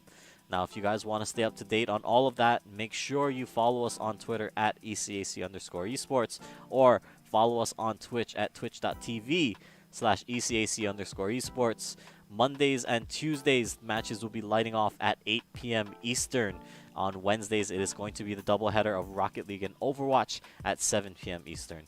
So make sure you guys are tuned in. And as for me and the rest of the crew behind the scenes that works on not only just the production, but these highlight videos for you guys, we just want to say thank you for joining us for what has been another incredible season. And we look forward to so much more that we're going to bring you guys in the next school year, in the fall and the spring and beyond.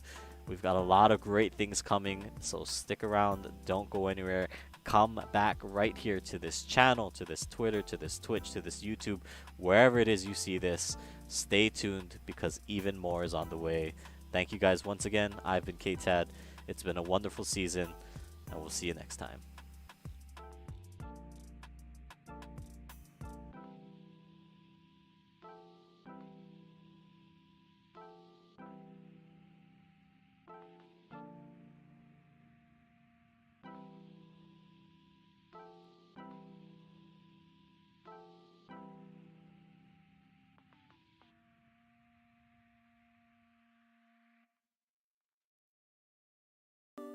That's so cute.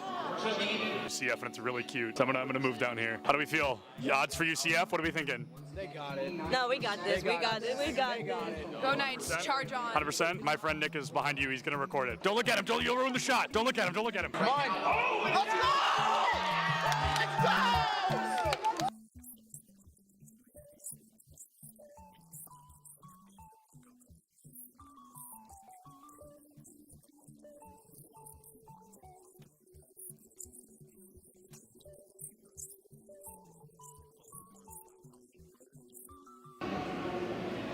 My smile's probably really creepy. I was just being weird. Oh, I love being in the shadows, though. Big shout out to the shadows. We could interview Dilly just because I think he's handsome. You weren't supposed to hear. Here's the thing about the event. I'm the greatest that's ever lived. Literally true. I know him. I think everyone knows that. I think everyone's aware of that. Hey, do you have a VIP access badge on? I actually have an all access. Oh, an all access. I thought it said VIP access. And that's only available for the best. That's true. He's right. That's a main stage TO right there. If this goes live, I'm suing everybody. It's all right. A video of me, the first clip is me saying, don't put that in. And then it was the first, cut the cameras. Oh, you're recording already? Great. So this is this is Bay State versus UCF. I believe something that we saw yesterday on day one of the tournament, but instead we're going to have that run back here. I think they're fighting for a spot in Grand Finals. Anarchy, one of the best Greninja players in the United States, currently struggling against a Terry. Terry notorious for that DLC privilege, being a very strong character with some very strong abilities. Greninja, not so much, considered one of the weaker characters in the game. A Falco player, one of the best in the United States, and he just got spiked by a Terry. Same Terry that took out Anarchy literally minutes ago. UCF still up by 2 stocks. This guy is looking to rip this team apart single-handedly. That is, I mean, nuts, to say the very least. Absolutely absurd. That was a disgusting spike. I cannot believe that happened. Will you hold the microphone so I can sign this? Sorry. For context, he's got a fan. He's actually signing something. He's so excited. Was it like to not hear my voice for 2 minutes, for 30 seconds maybe. What was it like? Probably bliss. I was signing a mouse pad, which is really cool. I've never done that before. Nobody's ever asked me for a signature, so I'm gonna start blushing. But I'm really excited about that. And then he wants a picture. Can you take a picture of us? I said, is it bad? She went, no. I'm gonna go ahead and take that as a yes. Turns out I can't tie a tie sitting down. What do you think is the appropriate face to screen ratio for a Valorant player? Face to screen, like how close I sit? Yeah, like how close should a player sit? Personally, I play really, really close. I think it depends on your eyesight, but for me, I like playing close because it helps me focus on my crosshair. Is the value of sitting close, the crosshair being the only thing in your line of sight? Yeah, that's pretty much the main benefit of it. It's so funny how close some of these guys sit. Oh my goodness. What do you think is the healthy face to screen distance for a Valorant player? I think it's all kind of personal preference. I guess I would consider myself like pretty close when I play because I like to like zone in on my crosshair. It is the second person to say that. It's all about the crosshair. And then what's up with the horizontal keyboard? I don't know, like it just kind of fits like the form when I'm close to monitor. Like I don't know, it might sound cringy, but I like to like be one with my gun, you know? No, bro, I feel it absolutely.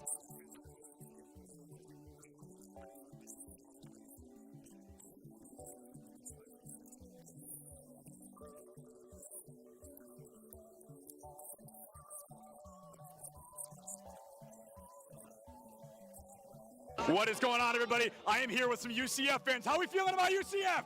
Let's go! Let's go! We've got a bunch of UCF fans in the crowd right now. UCF, they are up by a single game. They're looking to find their third and possibly final, secure a spot moving forward. Things looking great for them against Northwood here today. This guy's playing Minecraft right now. He keeps double building instead of placing the dirt. Pressure's on, man. Everybody's watching. Just kidding. Just me. Cameraman's not over here. Just kidding. He's behind you. There's actually always cameras on you if I'm around. Do you double build all of those? No excuses, bro. Your college esports Minecraft team absolutely rolled. L after L here. Let's hope UCF has a little better luck on stage, huh? What is going on, everybody? I am Septilins. I have the honor of welcoming you to the Collegiate Esport Commissioners Cup here in Atlanta, Georgia. All right, that was good. That was good. Good content, good content.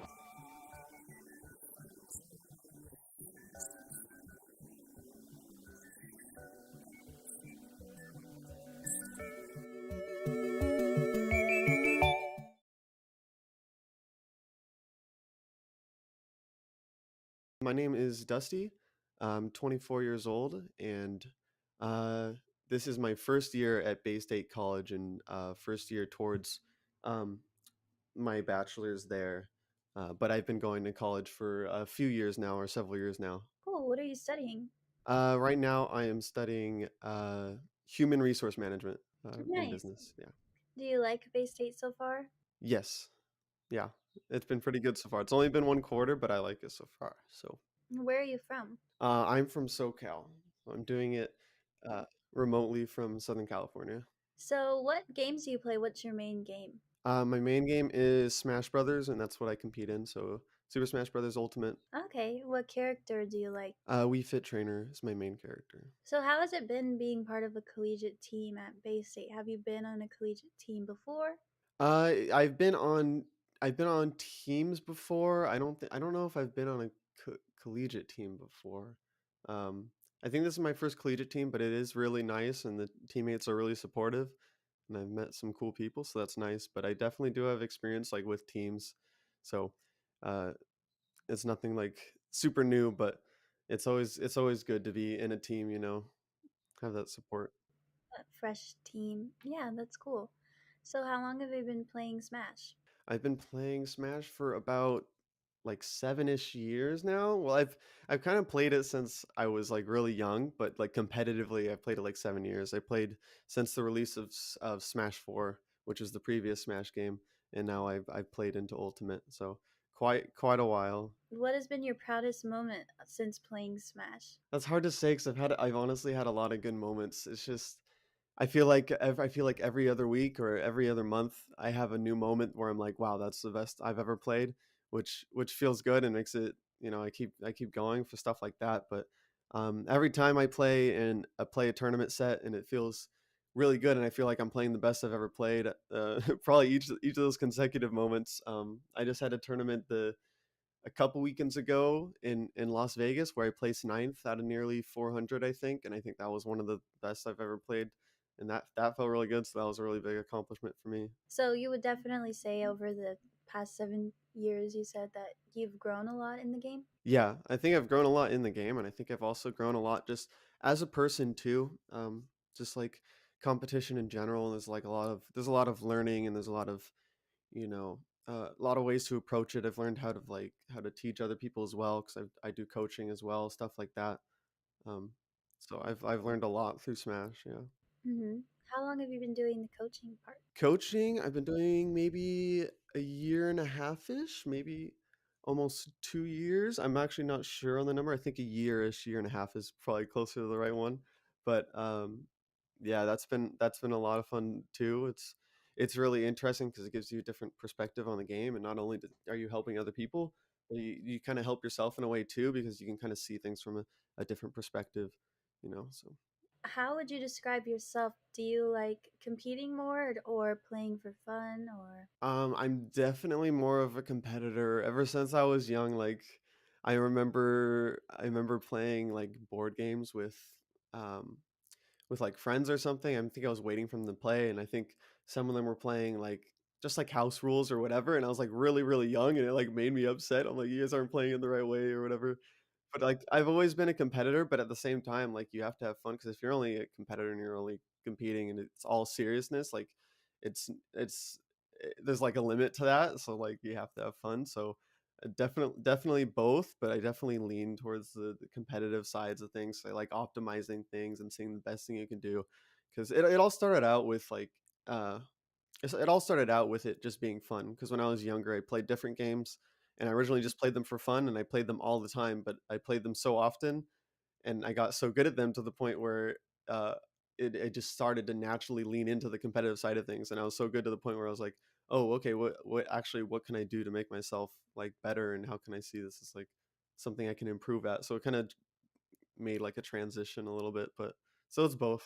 If you were to give someone advice who may be looking into joining an esports team but they're kind of on the fence, what would you tell them? My advice would be to really like think over what they're looking for like in not only in the collegiate esports team but in school as well and like see like exactly does this line up with what they really want and just to figure out what they really want and if it's going to be a good decision from like a scholarly standpoint and from like a financial standpoint because there's a lot of things to consider. Like I thought it over a lot before I realized, okay, yes, this is a really good decision, I should go for this. So that's something that should be considered, and also like the time frame as well, because if you commit yourself to a collegiate team, it could potentially be a long time. um, so just consider it and think through like all your options, and don't ever make it like don't ever make a decision just off like an emotional reaction or anything like that. Just like, think it through, I guess. So for you personally, how many hours do you think you game a week?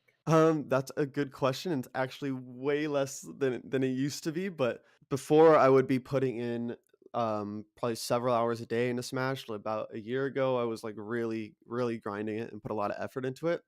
But lately, like my priorities have shifted just a little bit, just because there's other things I need to focus on. Like I started working again recently and stuff like that. So it's taken a little bit of a backseat, but it's always something I focus on. So like even though I'm not necessarily playing all the time right now, I still try to get at least 30 to 60 minutes in a day. But I've been really busy lately, so it hasn't been looking like that lately. But if I'm not doing that, then there's still other stuff that kind of goes into it. Like I do a lot of research on mentality stuff and like stuff like meditation and stuff. So if I'm not gaming or whatever, there's still other things that I feel like is going towards my improvement at the game.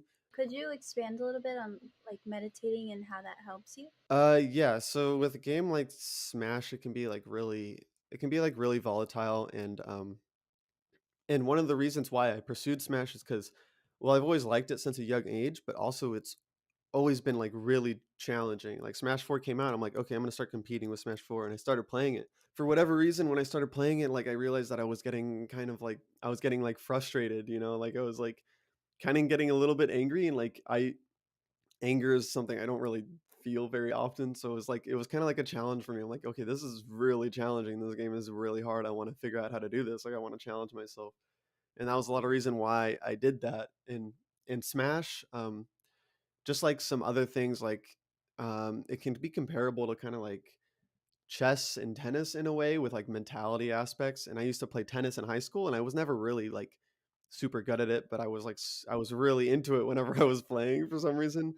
And there was a lot of frustration in that too back in high school when I played. So it was like it was figuring out how to manage that frustration and how to like get it under control and actually channel it into something useful. Because one of my goals is always to be like, I want to be like a calm and collected person when I play. You know, I like, even though I'm an emotional person, I can be an emotional person because I'm passionate and I care a lot about it. But that's kind of where the meditation comes in, because it lets you kind of be more like at one with yourself and your emotions and how you feel and stuff like that. And also just kind of eases your mind a bit, and it can really help in those situations. Like if you practice meditation and then you're in game and you're playing, and there's a situation where it's like super high tense situation, it can kind of give yourself the advantage, because you might be a lot more calm than your opponent if you do practice stuff like meditation. And it just has a bunch of other benefits as well, because with something like Smash, I try to be like the best I can be in game and like out of game. I think there's a lot of factors that go into it, and I feel like if I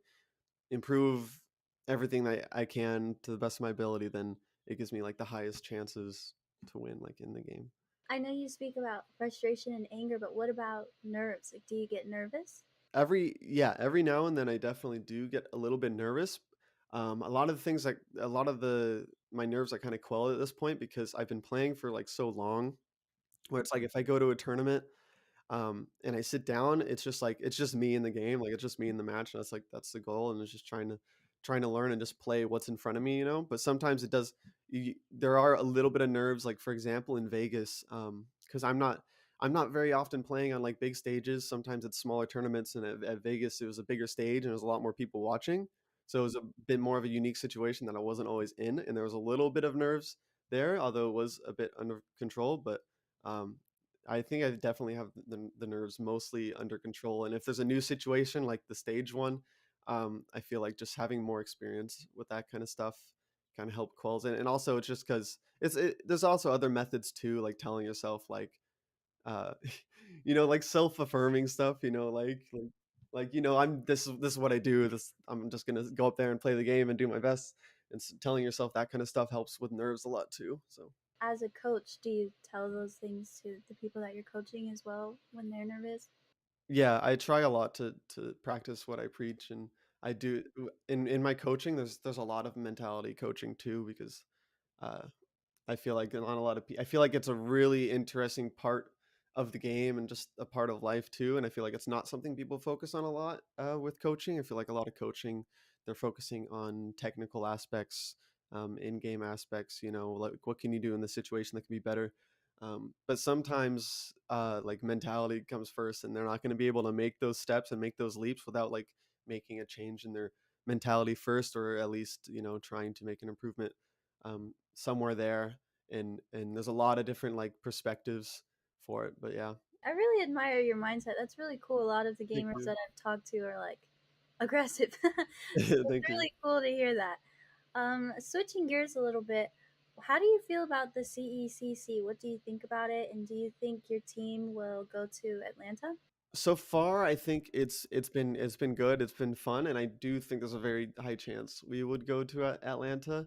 With my mentality, like I was talking about before, sometimes I just go into it and I'm like, okay, I'm just gonna do my best and I'm gonna play, you know, and that's really what comes down to it. But I am really confident in our team's ability. I think we have a really good set of guys that put a lot of work into it. So I'm very confident that we would likely go to Atlanta. But you know, if it doesn't happen, it doesn't happen. Then I just, you know, go from there. Well, those are all the questions I had. So, is there anything else that you want the world to know about you, or anything that you would like to end with? I don't know, for anyone watching, like just try to find like a balance like in life, and try to find like who you are truly, and like follow that passion. Because just for like reference, I worked somewhere for 3 years, and then I felt like I wasn't. Ladies and gentlemen, boys and girls, friends and family beyond the binary, hello and welcome to ECAC Overwatch week number 3. My name is Warren Jungle God Hammond, tonight joined on the mic by Acoustics. How are you doing? Hey, listen, I'm doing great. Happy to be here. I'm ready to see someone get cooked.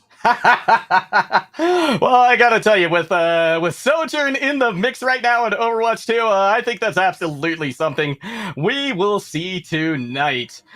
Two fantastic teams will be playing. Can't wait to see how things are going to play out tonight with them. Yep, absolutely. We have Army West Point versus USC Sumter. So I'm ready to see something go off tonight. To be honest, the fact that Sojourn is also now available to play is going to be really good. I always thought she was a great DPS, great repositioning ability, and consistent access to damage through her railgun ability and her ult. So it's going to be interesting to see how she affects everything in the league now. Absolutely, and of course, Zarya been the omnipresent tank force early on in Overwatch 2. Oh my god!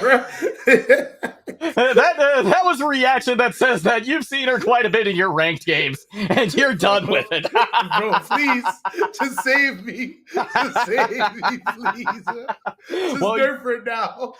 Well, you won't have to worry about that tonight, but Army West Point and Sumter, they certainly will. So we're going to be headed to Busan first, and I'm ready to get straight into the action, Acoustics. How about you? Oh, I'm absolutely ready to get into it. I'm ready to see the comps. I'm ready to see if anyone's ready to pull out the Moira Lucio duo, as I like it the most. And of course, I'm ready to see Zarya. I know I'm gonna see her, bro. Well, you know, maybe we'll see a little bit of off-meta play tonight as well, because that's certainly something that I very much enjoy. But, you know, even in the collegiate scene recently, it has been a lot of meta being played. And right now, the meta has really kind of centered on, again, Zarya, Genji, Sojourn, Baptiste, and Lucio. So it's just getting something like that coming out from each side. But, of course, we're not seeing exactly that at the moment, but anything can change in the next 20 seconds here, Acoustics. Oh, yeah, absolutely. And just like you said, we got Lucio coming out on both teams. His utility is just way too good. Speed comp into any team is just something you need. And the honor for Sumter and Kuriko for Army West Point. So let's see how this works. Absolutely, the gates are open, and this is absolutely what they are running out with. So, gonna have a Winston for Sumter, which is a very strong choice as well, especially when paired with a couple of dive DPS like the Genji, like the Sombra. So, the backline for Army West Point gonna have to be very careful here as Patient goes ahead and dives in. Soft dive just to get a little bit of charge, get something started. But in the meantime, Yoshawat has found a pick onto Skiz. But in the meantime, Magic Pants goes down as well. So one DPS missing from each squad. However, at the moment, Sumter has a very good control of the situation, of the high ground, putting in a lot of pressure. But Don't Look at Me is out of the equation, so now we're going to see Army West Point start to descend onto point. Now they're really putting the pressure in, and Patient having a much harder time staying alive considering both supports are down. This fight will go the way of Army West Point. Nice. Yeah, there he is. Army West Point just looking too strong. Like I said, Zarya into a lot of comps. It's just, she offers so much, bro. She offers way too much. But I did like Patience Winston. I think he was absolutely doing a great job. He had great picks throughout the fight. It's just, of course, it's a struggle when you're DPS. You can't seem to catch those healers quick enough. It's the quickest way to lose a fight. Oh, and there it is. Patient going out, dropping the ult. Let's see. That is true. Patient actually just about lapping everybody in this lobby in terms of ult percentage. They're going to be able to get the primal kill onto Mulan. So now it's just up to TJ, but Mr. Magic Pants was there to take them out as well. So Sumter should be winning this fight, and in fact, we're seeing the rest of Army West Point just back off and regroup. Absolutely. All right. And they have about one more. Sumter has about one more team fight before they have access to Nano Blade. The Ana at 71%. Genji, Mr. Magic Pants already at 85, and you know the Nano Blade is gonna happen. Oh, absolutely. This is going to be heavily on Mulan, but Stay Bold has gone ahead and popped the attack visor. Wow. They will find one pick, but Patient there to equalize as well. And now with the addition of that Sombra, they're able to get a couple more picks, and Sumter with a nice hold here, despite that attack visor coming out from Stay Mold. Absolutely, and that was a great shutdown on Patient. Right on to Stay Mold, saying, nice ult, but listen, you can see me all you want, but I'm going to shut you down. I'm going to shut you down, brother. And now Sumter has eclipsed the capture percentage for Army West Point, who again won that first fight, was able to get about 40% out of it. Took Sumter 2 fights, but in a lot of ways that was because they just won so quickly, and they won without expending any ultimates as well. So we're gonna see 4 online now for Sumter. I'm anticipating the again the Dragon Blade coming in with a nano boost. Dash onto the high ground. That's gonna take a couple of picks in favor of West Point, but Sumter pulled up one as well. 63% on the board now for Sumter. They're doing a great job of holding on to this point, keeping possession of it. Now Magic Pants trying to turn things around with this blade, but there's so many bubbles in between him and Zarya right now. She's able to get away with most of her health, a little bit low at the moment, and Vine taking Magic Pants out of the equation. But again, still Sumter in control of the point. Yeah, man, that was great right there. Zarya is showing why she's so effective. Eating ulting ulting Genji can't take her down. And just like that, Sumter is gonna drop about 3 of their ults, but they still have access to the Lucio ult. Should be great for defense right there. Ooh, and Yoshawat. A pick already. Hack comes in. Patient able to finish off Mulan. No supports left now for Army West Point. They had control of the point, but it looks like that may only be for a brief moment, as now we are in last fight territory here, Acoustics. Absolutely. Last fight. Patient yet again showing off. I think, honestly, he's just showing off as like a superior take right now. Putting in great work and already has his ult ready. But there's a fire in the hole!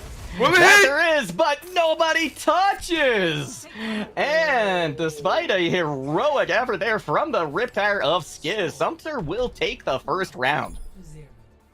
Nice, and great work out there for Sumter. Started off rocky with losing that first fight, but then able to turn it around and keep almost complete control the entire way around. We're going to be headed to downtown Busan next. Lots of high ground here. So, you know, typically you see the Brawl composition played more and with a little bit more success as well on Mecha base. But USC Sumter was able to make the dive work there, which to me means it's going to only be that much more effective as we load into downtown. But of course, Patient's really going to have to make sure they stay away from Stayed Mold because he's gone the Reaper certainly to counter that Winston. Oh yeah, absolutely. You know, what better way than take down Winston than with Reaper, bro? His day one nemesis. Absolutely. Low heals though, still on the side of Army West Point. So if Sumter can continue to pick off these supports relatively quickly, then they should continue to find some success. But already Stayed Mold forced to use the Wraith to stay out of trouble. Now going back in on the Winston. Doesn't drop the point immediately for him, instead putting some pressure into the DPS, but AWPE is going to land him down on that ground, or at least almost it does. Now following Zarya instead, already up to a pretty high charge, starting to turn that attention towards Genji. It's going to be oh so hard to hit, especially when Don't Look at Me is getting so much healing into them as well. Sumter doing a great job of holding presence on point. Finally, a pick comes in. It's going to be on the TJ first. Mulan going down very low as well. Hack on the Stayed Mold. That's going to be a quick succession of picks for USC Sumter. And with that, they'll gain first possession. Nice. And good stuff right there from Yoshawat. Perfect hacks right there. Especially the hack right there on the Reaper, just in the middle of the fight. That's what you want to do. Shut him down in the middle of a brawl. Don't give him a chance to reposition or just get out. He's a nuisance. Get him away, please. He absolutely is. So now we're going to see actually Army West Point opt to move over to the dive. They're still going to keep the Junkrat in the mix as well, though. Maybe because they're at a pretty high percentage. Maybe just because as well they're particularly good at that. Magic Pants able to get a pick right off the bat, make it 2. Rock finds one as well, but they're not going to be able to capitalize on it too terribly much. They're trying to now put some pressure on that Sombra, who has to TP away once again. Stayed Mold swapping over as well to the Tracer as the rest of West Point backs off briefly. Absolutely, back off, recompose yourself. Don't get too antsy. Sumter has access to about four ults. The minute she gets one more heal off of the Moira. Oh, but there it is. The encounter with the Yeah, big hack. Patient able to finish off Skiz right after that. He was getting very close to that Riptire. The person who was closest to that now we see dueling sound barriers. Don't Look at Me has popped the Coalescence as well. And Sumter has so many more resources to put into this fight that they're going to cruise to another victory here in this one as well. Absolutely. It looks like just the difference in resource management is just so good right there. Army West Point still not really able to get any percentages. By the time this next fight starts up, they will have Rock available with the ult and Shiz available with Tire. So hopefully they'll be able to make something happen. Mulan about at 85%. So going to be able, a couple more seconds, they should be able to get their ultimate as well. Oh! What? Massive EMP! Followed up by a nasty blade from Magic Pants. That's just going to about secure this win right here. I'm not sure if anybody's going to be able to touch. It's going to be on Stay Mold, but they got hacked right before they got to point, able to get picked off by Don't Look at Me as well. This is just about over, and the boop keeps the monkey away. That is Sumter taking the first map.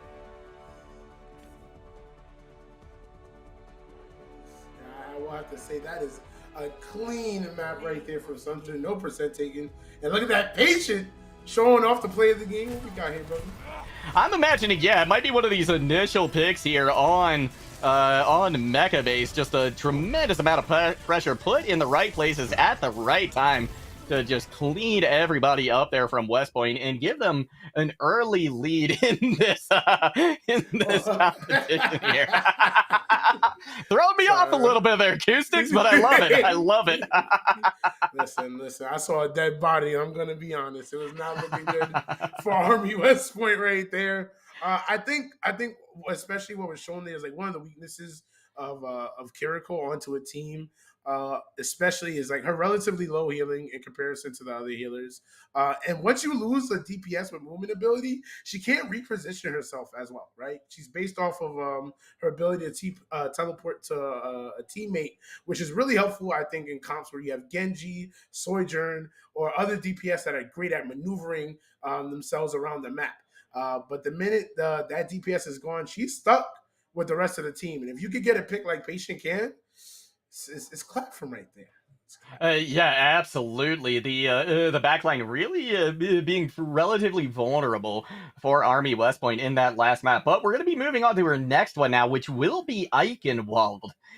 So again, this is a map that I think favors Brawl, but especially when you get to like second point around that castle, dive can become very powerful as well. So I'm anticipating we see Patient stay on the Winston because they showed such a beautiful amount of control with that Winston. I mean, a primal kill right off the bat after that first fight.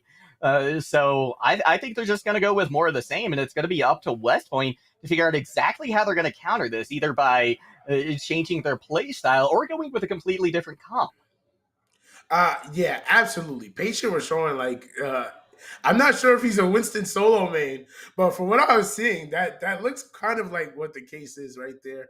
Just great positioning, great engages, especially being mindful of shield cooldown the minute he goes in, and then picking off usually the very vulnerable back line, and they're either retreating or just going right back into it. He's just been great. And even recognizing, listen, if Zarya has a bubble up, I just won't target you. All right? Listen, I'll play it smart. I'll leave the bubble alone. I can't pop the bubble. It's okay. It's okay. It's a hard bubble to pop. It's a very difficult bubble to pop. She lived through an entire Genji ult. I know, right? It should be instant death. I mean, that's been my experience most of the time. But yeah, the bubbles are just absolutely absurd right now for Zarya. And in addition, right, if Kiriko is there and is able to get that protection Sozu on as well, that's another second and a half, right, of invincibility that Zarya has. So if they manage their bubbles correctly, you can survive just about anything these days with Zarya. But again, we are headed to Eichenwald, the picturesque German town, where Reinhardt's mentor met his demise. No Reinhardt on the battlefield today, at least not at the moment. Army West Point going to start on defense this time, and Rock appropriately moving to the Sigma. Okay, nice. I like the Sigma choice. And I like the switch from Patient to Orisa. I think she's better for sieging the initial capture point than Winston is in certain situations. A Fortify is really good. Oh no, way. I think they're messing with us. I think they're baiting us. I think they're baiting us. Shot. I don't believe it yet. I won't believe it until the door opens. I believe it. You believe it? Do it. It's gonna be Fist here. Oh, at the last second, swapping back over to the monkey. Maybe another time, Acoustics. We'll see the Doomfist rear his head, but for the moment, Something going with this dive again. It seemed to work well for them last time, hoping to have the same success, but the backline looking a little beefier. We've got both the Moira and the Baptiste on for Army West Point, so that's going to provide a lot of staying power and a lot of healing for Rock, so it's going to be very hard to burst them down. And actually, survivability really just a balance on this squad right now because Stay Bold, they've got their healing station, but getting pushed back very, very aggressively. One pick on each side now, about 40 seconds in to this map right now. A hack comes in as well. Accretion's gonna miss, but the spheres do not that time. Don't look at me taken out of the fight. Even situation here at the moment, but just about one tick online for Sumter. They will get one, as a matter of fact. Patient doing a lot of damage here, having a hard time finishing off members of the squad, but Milan does eventually fall. Immortality is out and gone. Hack on the TJ as well. Rock is taken out, and with that, Sumter will cap the first point. Look at that, and there he is, yet again, getting his first ult. Patient has consistently gotten the first ult on both of these maps. My goodness. Yeah, that's just absurd. I mean, the amount of cleave damage, though, that you can get with Winston is ridiculous. Oh, yeah, absolutely. You know, man, my man feels the monkey and he starts cooking. I respect it. Well, now, it's going to be Armory West Point forced to back off and take a very defensive position here on the high ground. But, crucially, Rock does have Gravitic Flux in tow. Milan is going to have Coalescence as well, and that could be a nice combo here. And the sound barrier isn't up yet for Disney Queen, so if they do this quickly, they can catch them before they have got a chance to really counter it. Alright, Yoshua does have access to EMP potentially. It's just a counter poke right there. Oh, and there's Patient going in. And there's the hack on the Sigma. Oh, and Sigma's going to be down. Wow, huge series of hacks coming out of Yoshua. Mulan takes a trip to the dip underneath the bridge right there, and Sumter with a tremendous amount of car progress here. It's gonna be a tough contest. Oh yeah, that's definitely a tough contest right there. Okay, and Shiz switching over to the Reaper, I think, trying yet again to counter that Winston. Didn't work out as well last time, but maybe he'll get something off for it again. Oh, and there is the sound of the dragon. Wow. Oh, yeah. It's going to be Sumter winning this fight off the back of Magic Pants, but... and they even got the cap before Army West Point was able to mount a defense. A great job by Disney Queen just booping away the main tank Rock, and now we've got to swap over to the Zarya. I mean, Winston. Yeah, honestly, I'm going to be honest. It looks like kind of that Sumter's just running circles around them just in terms of their DPS and tanks. I think they're just putting out just a lot more utility, a lot more damage. Patient right there, just seeing start to stand everything. And the hacks from Yoshua have just been amazingly on point. And the immediately elimination of the immortality field. And there's the Winston yet again. His name is Patient, but his gameplay isn't. Get off my point, brother. Well, it is going to be Disney Queen saying no to Stay Mold once again. So Sumter primed to finish this point. TJ does pop the amplification matrix, but unable to do any with it. Both supports are down now for Army. West Point Skiz online. Here comes Stay Mold though with the tack visor. Maybe they can find something with it, but Disney Queen pops the sound barrier instead. So no pick's going to be found for that. And Skiz gets eliminated before they can even get their first Death Blossom online. That is a blistering 4:05 on the clock for Sumter. Wow, that is something. That is what we call in my place of business. We call that getting cooked. That is getting cooked, sautéed. You know what I'm saying? Maybe a little bit of oven. Yeah, no, that was definitely not looking good right there for Army West Point. Hopefully they'll be able to take something out on offense, but this is a very hard thing to contest. 4 minutes left and with a complete capture, like I'm gonna be honest. Do you think they even capture the escort point at all? It's going to be tough, but I mean, one good pick can just snowball into a point capture very, very easily. So, you know, if Stay Mold or Skiz is able to get something early on, then they can certainly put a damper onto Sumter's chances of holding on to this point. Especially considering they're going for a Sombra on defense as well. because when you've got that Sombra in defense, right, a lot of what she's going to do is this scouting, working in the backlines. So that means you've really only got one DPS for a while putting in damage. And if Army West Point is able to push quick enough, they can maybe get something going here before Yoshua is even able to have an effect on the Sombra. Absolutely. I'm not sure, but it looks like Rock is out here switching to the Winston himself. Monkey see, monkey do, potentially. I like it. Yeah, absolutely. But look at how aggressive Yoshua is going. They've spotted out the other Sombra, though, so they know they're going to have, their team is going to have one to deal with as well. Rock jumping in very, very aggressively, finds a couple of members of the back line, taking not a lot of damage initially, but Sumter with flurry of picks right off the bat. Eventually going to be able to take Rock down, and 30 seconds in, no progress gained so far for Army West Point. Yeah, and that was just great awareness right there from Yoshua. The minute he saw that Rock could jump in, hacked right before Q could even come up. They said, hold on, brother, you ain't going anywhere. You stay here with us for a little trip, if you don't mind. Right? I'm not caught in here with you. You're caught in here with me, is what they said. That's a scary thought. Absolutely, Bill. We've got the fight breaking out in earnest once again. Magic Pants making magic happen again, twice in a row. Finds Skiz, TJ taken out, and once again, that's going to be a quick reset for Army West Point. Right there. Rock putting on great damage onto Yoshua. Yoshua managing to escape, and there's the hack on the health point yet again. He's been so great at just getting in and out of all these situations, surviving at like 50 health. Let's say, all right, I can leave now.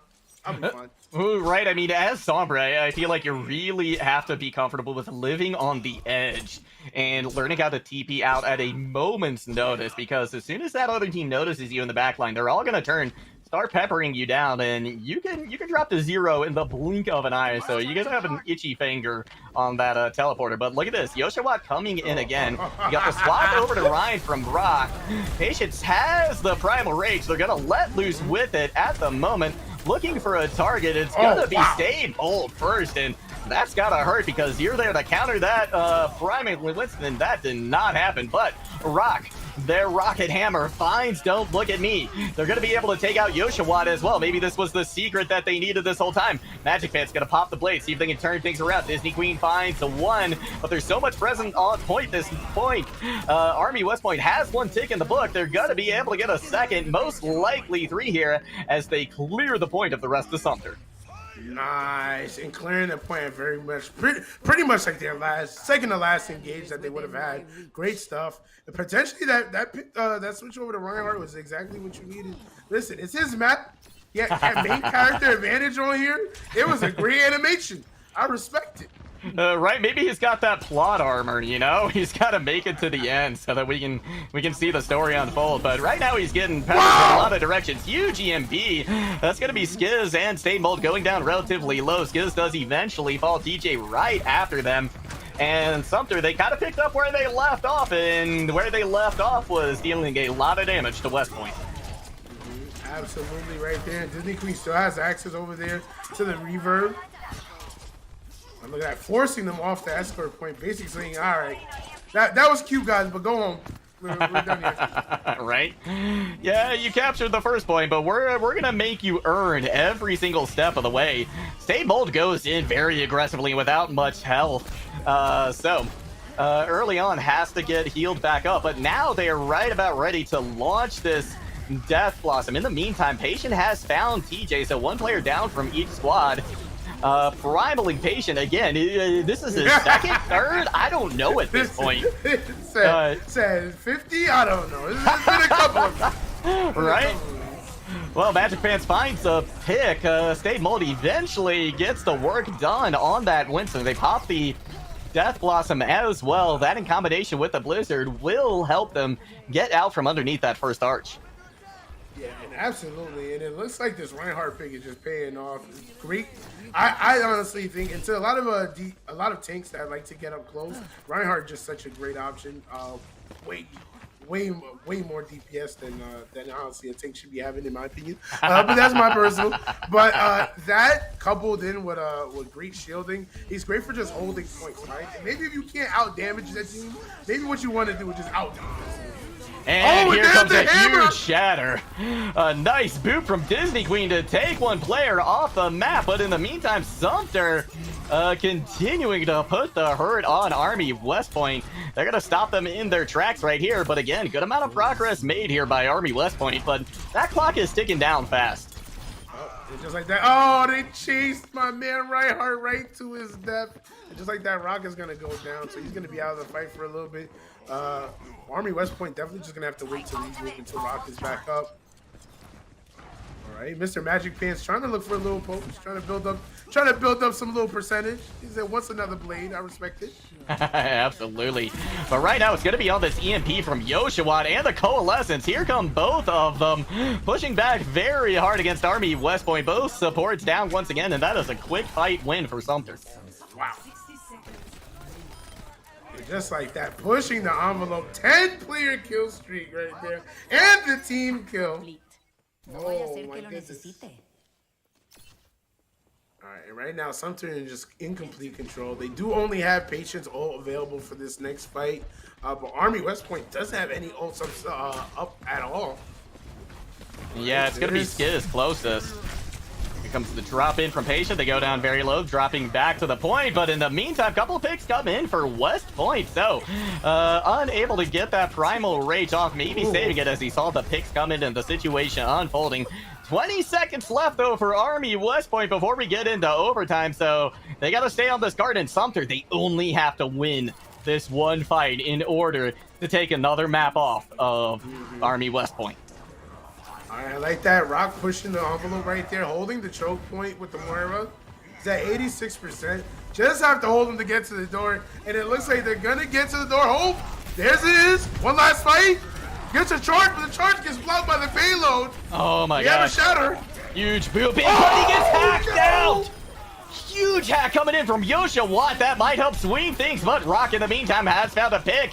In fact, Magic Pants, despite popping the blade, not going to be able to find any value. Overtime is here, but the Coalescence from Mulan and the swinging hammer of Rock get the job done.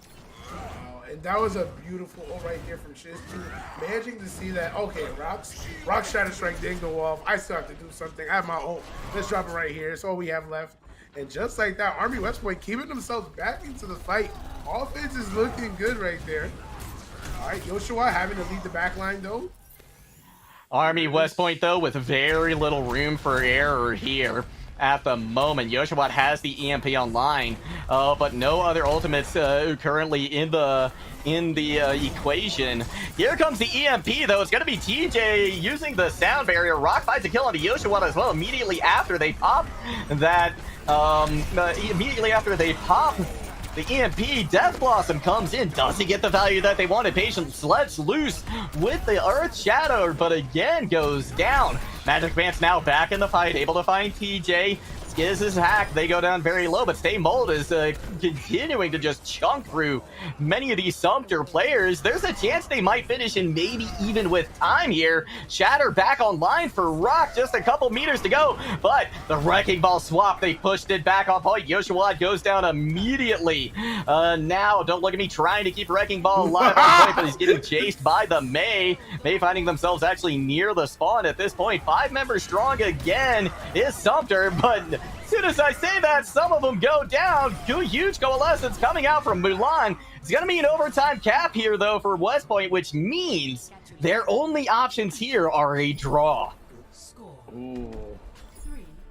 Okay. This is still better than we expected, right? We did. I did say I thought they were going to get a point out, right? But you know what? This works as well. They are going to have to yet again play another perfect game, though. They're going to have to fight for every piece that they can get and at best to get that draw and potentially force out another game.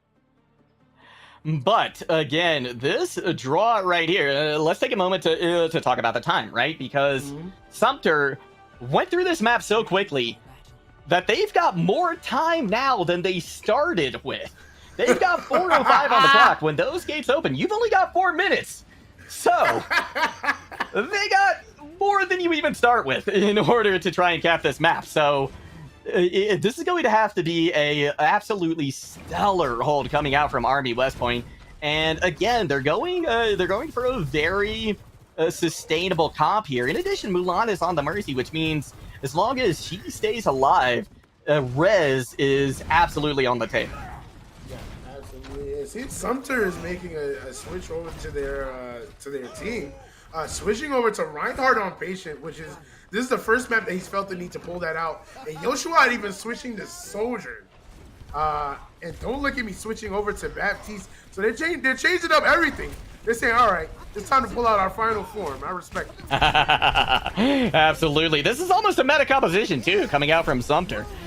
Just the Reinhardt, different from the Zarya, but gonna push the point very quickly. Already 2 picks down. Mulan, crucially, is gone as well, which means that there's no res possible. Rock does find a pick, so it's only Sumter 4 strong, but there's only 1 player left on point, being the Mei. No one's gonna get back in time, and that is Sumter going up 2-0 in this series. And it seems like the meta pick was kind of what we needed right there. Patience saying, all right, I've lost my patience with this. Exactly. I wonder if this is going to be the boop. I think there was a boop here on the bridge from somebody. It's got to be. Yeah, they take Stayed Mold off the point. Huge play coming out from the Lucio Disney Queen. What a showing, though, from this squad so far. And we're already to map 3 here, Acoustics, which is going to be Dorado. Ooh, Dorado, the Wild Wild West. I like it. Okay. We might see some interesting picks right there. I'm not sure if Patient is gonna switch back to the Winston. I'd like to see it. I like to see a monkey go bananas. I can't help it. Yeah, same. Not gonna lie, I'm a huge fan of dive compositions. That's my bread and butter, you know. And Dorado is just it's a stellar place for it, right? I think Dorado, Numbani. What's the other one up there? Watchpoint Gibraltar, right? Just classic dive maps. Dive maps. And so I think this map pick just plays even further into Sumter's side. And we're gonna have to see again some major changes coming out for West Point right now because well, actually, I take that back. Their attack was good, right? They capped Eichenwald, which is a tough thing to do, right? A lot of matches end before we see that full cap. So you know, there is a lot to be commended on Army West Point's side. I think we just need to see a stronger defense coming out from them here on Dorado. Yeah, I definitely think Army West Point showed off that they had a stronger offense in the last map than we expected them to have. I think if they shore up their defense and continue to make more adjustments as soon as possible against Sumter, they can definitely make something happen in Dorado. It's just a shame, though, that Sumter has they've sticking to dive comp literally every map except Eichenwald. So it's going to be interesting to see how they do on a map that kind of favors the way their team likes to play because they are really committed to dive. They love it. And I don't blame it because as a Winston player myself, I love it. Oh, nice. Are you a tank main as well there, Acoustic? I'm a tank flex. I'm a support main. But when I have to go on tank, I like Winston. Yeah, no, Winston's phenomenal. Just so much utility with that hero. And it was very, very strong as well a while ago, but it hasn't really dropped too far out of the meta, regardless of where it's been so far with Overwatch 2. So always a solid pick, and Patient is just going absolutely wild on it today. But here we are in Dorado, ready to go. It is going to be Army West Point on defense first once again. So Sumter will get an opportunity to kind of set that goalpost on the attack first off. And as I expected to see, here's a Widowmaker pick right here. And Oshawa going to Echo. No, they're trolling me again. I think they might be trolling at the moment, yeah. But, you know, we can talk a little bit about Army West Point, right? Because they're going to be the ones who do have to set up, do have to get going. Still weighing their options, I think. And apparently Stayed Mold is still in spawn as well. But the rest of the squad starting to move to point. We're going to have TJ on the Moira and Mulan actually moving over to the Brig. And I think this is a good response because Brig can help to kind of dissuade some of these dives that we're almost certain are going to be coming in from Sumter. Oh yeah, the nice little baby Ryan comp, as I call it. You have big Ryan and baby Ryan. You say, let me show you how we hold the point. I like that. All right, Stay Mode actually gonna stick with that soldier pick. No way, this is an actual Doomfist pick. It is an actual Doomfist pick. Patient gonna try and flex a little bit here, see if they can make the Doomfist pick work. You know, I think the you know, the standard view of Doomfist right now is one of the weakest tank picks out there. You have to have exceptional mechanics, I think, on Doomfist in order to make it work, which you absolutely can. You just have to know how to go in and out exactly. And here we go, diving into the back line already after Magic Pants gets the pick on the skills. He's going to be one of those main players who's going to put a lot of pressure into Patient. But the counterattack, the counter-aggression coming out from Army West Point is swift and effective. They will be able to hold Sumter right under this bridge. Yeah, so like I think one of the biggest problems though with like Doomfist, he doesn't do well on any of like the stronger traditional tanks. Definitely characters like Reinhardt, he doesn't do well. When he has to aim for a backline, you have to be very, very precise, right? Which is interesting because you know he doesn't throw out as much damage as he used to as a DPS. So you're trying to go for kills on squishy targets. But with a character like Briggs, I don't think Doomfist is going to be the right choice into that.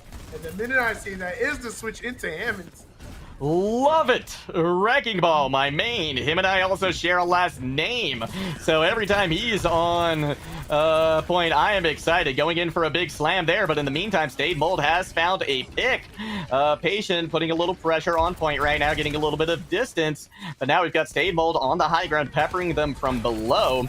And even though again, Sumter trying to put a lot of pressure on point, Army West Point still in control of the situation. Magic Pants, though, is swapped over to the Genji once again. However, Rocket Stade Mold, they're not letting anything pass. And these swaps, it doesn't look like they're actually working out so far for Sumter. I'm wondering if we don't see Patient swap back to the Winston here in short order.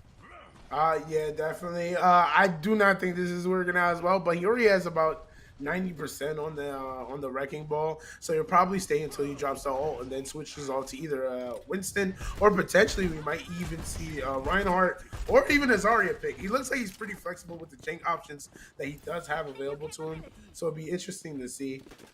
And Yoshua switching to the Sojourn. Sojourn I absolutely love on this map. I think she does great on this. Yeah, she really does. As does Farah. I mean, this to me, this whole squad right now that we're seeing from Sumter harkens back to some of the Chengdu Hunters last year. But we got Attack Visor on point now from Stade Mold. They're going to be picked off, but not before a lot of the damage is done. Rock's still on point. Just use the Shatter. Not going to find a ton of value with a minute left to go here for Sumter. The minefield has been committed as well, but Sumter doesn't have a whole lot to show for this push. This is really interesting. It seems this is probably Sumter's worst performance right now on all the maps. And considering they stuck with dive teams the entire time around, you think they would simply just go back to that since it would be really helpful on this map. But right now, even Shiz is putting in great work, shutting people down with the Junkrat. Does have access to the tire as well, too. Not going to drop it out, though. At least not at the moment. Stade Mold going down very low. We got the Coalescence now on point from TJ. It's going to be Magic Pants trying to put in some distance, put in some rockets from afar, but Disney Queen picked off. Now Magic Pants doesn't have that help. It might be dropping in for a barrage, but they get the sway to this. Stade Mold finds them. 5 seconds left to go. This is going to have to be a last moment contest here. It's going to have to be Wrecking Ball on point. They're going to drop the minefield. Yoshua goes ahead and lets loose with that overclock as well. Doesn't find anything as Stade Mold is able to outduel them once again. And overtime has been committed. Sumter just not having any luck here. Magic Pants lets loose with Barrage. They find two, but there's still a couple picks as well. Coming out for Army. West Point card now under Sumter's control.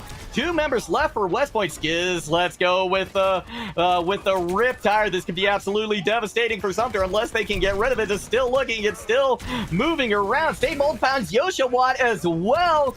And what a huge hold coming out from West Point. Stade Mold has the Attack Visor too. They let this go. It could be lights out for Sumter. They just got to make sure they're in a position where they can do something.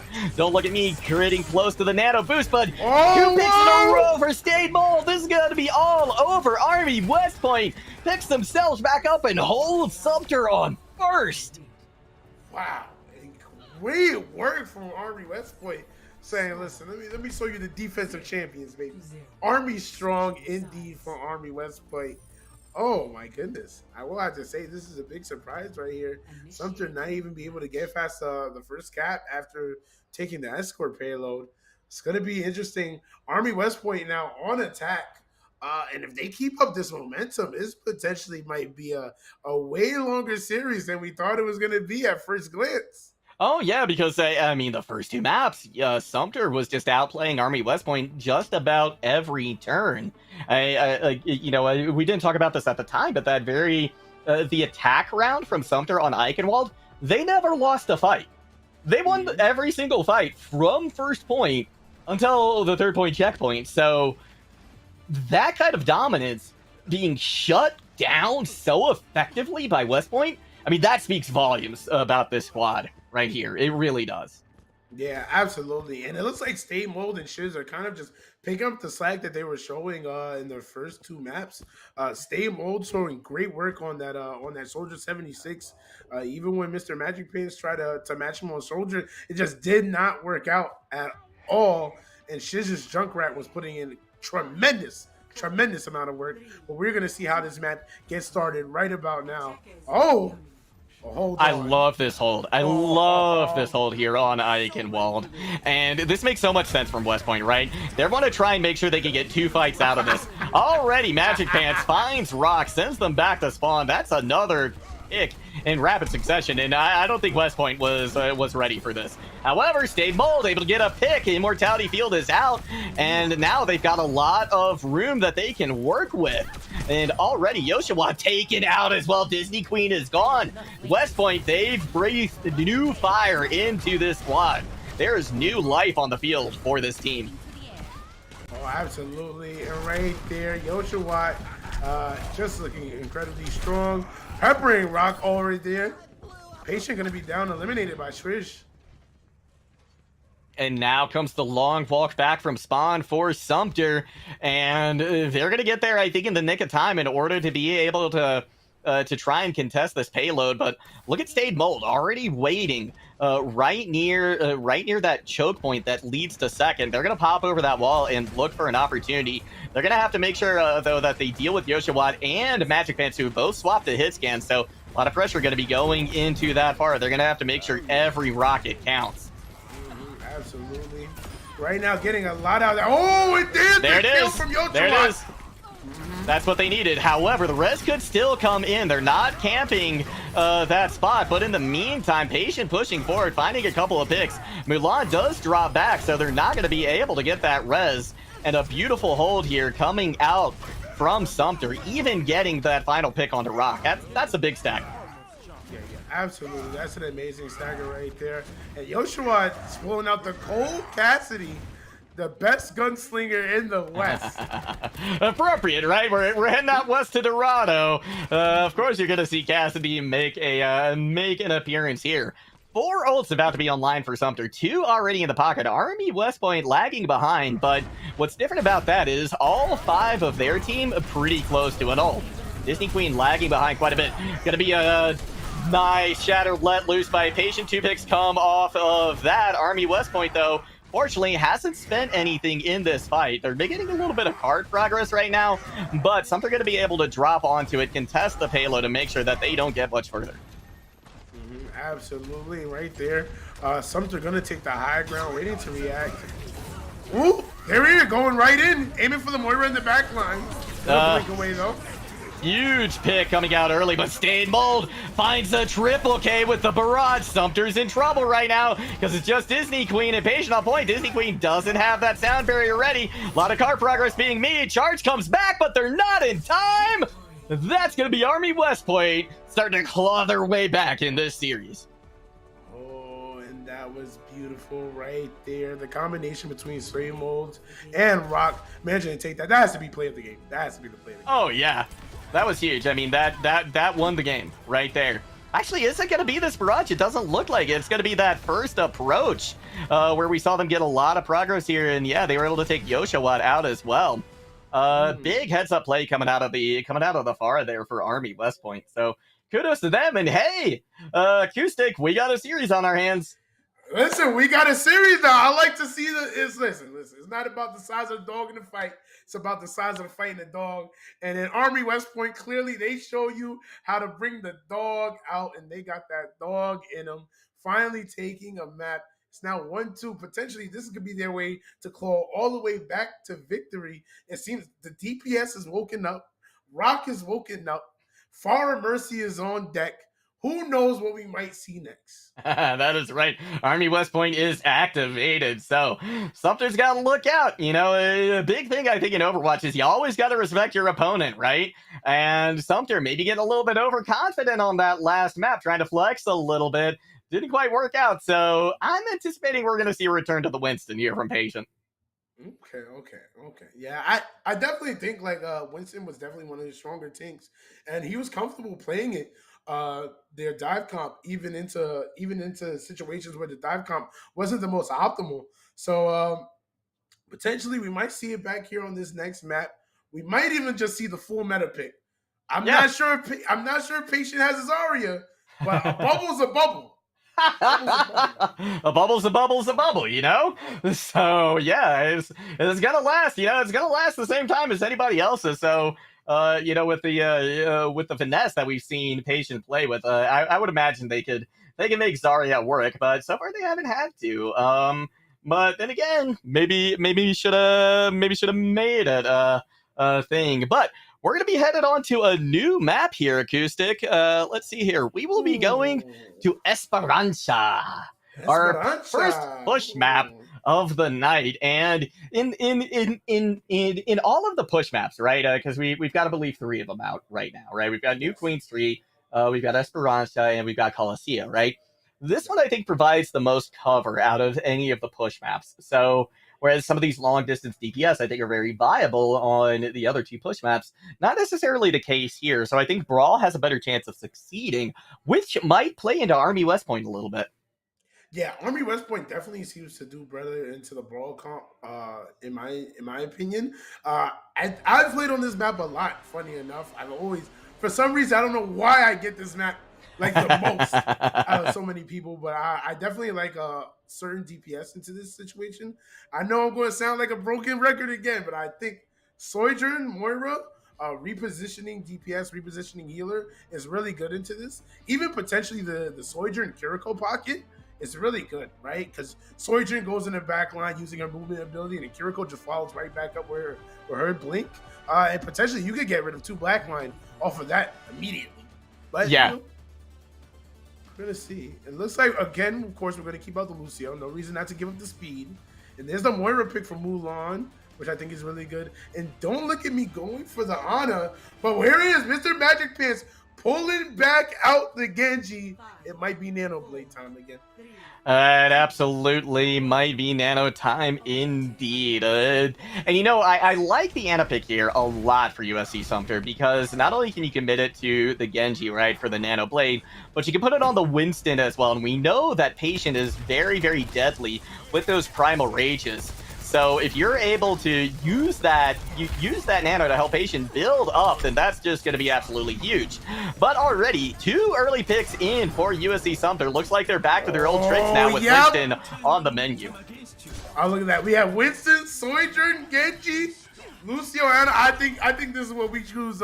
We want to win comp. I think that's what we call this one. Yeah, I think that's the case as well.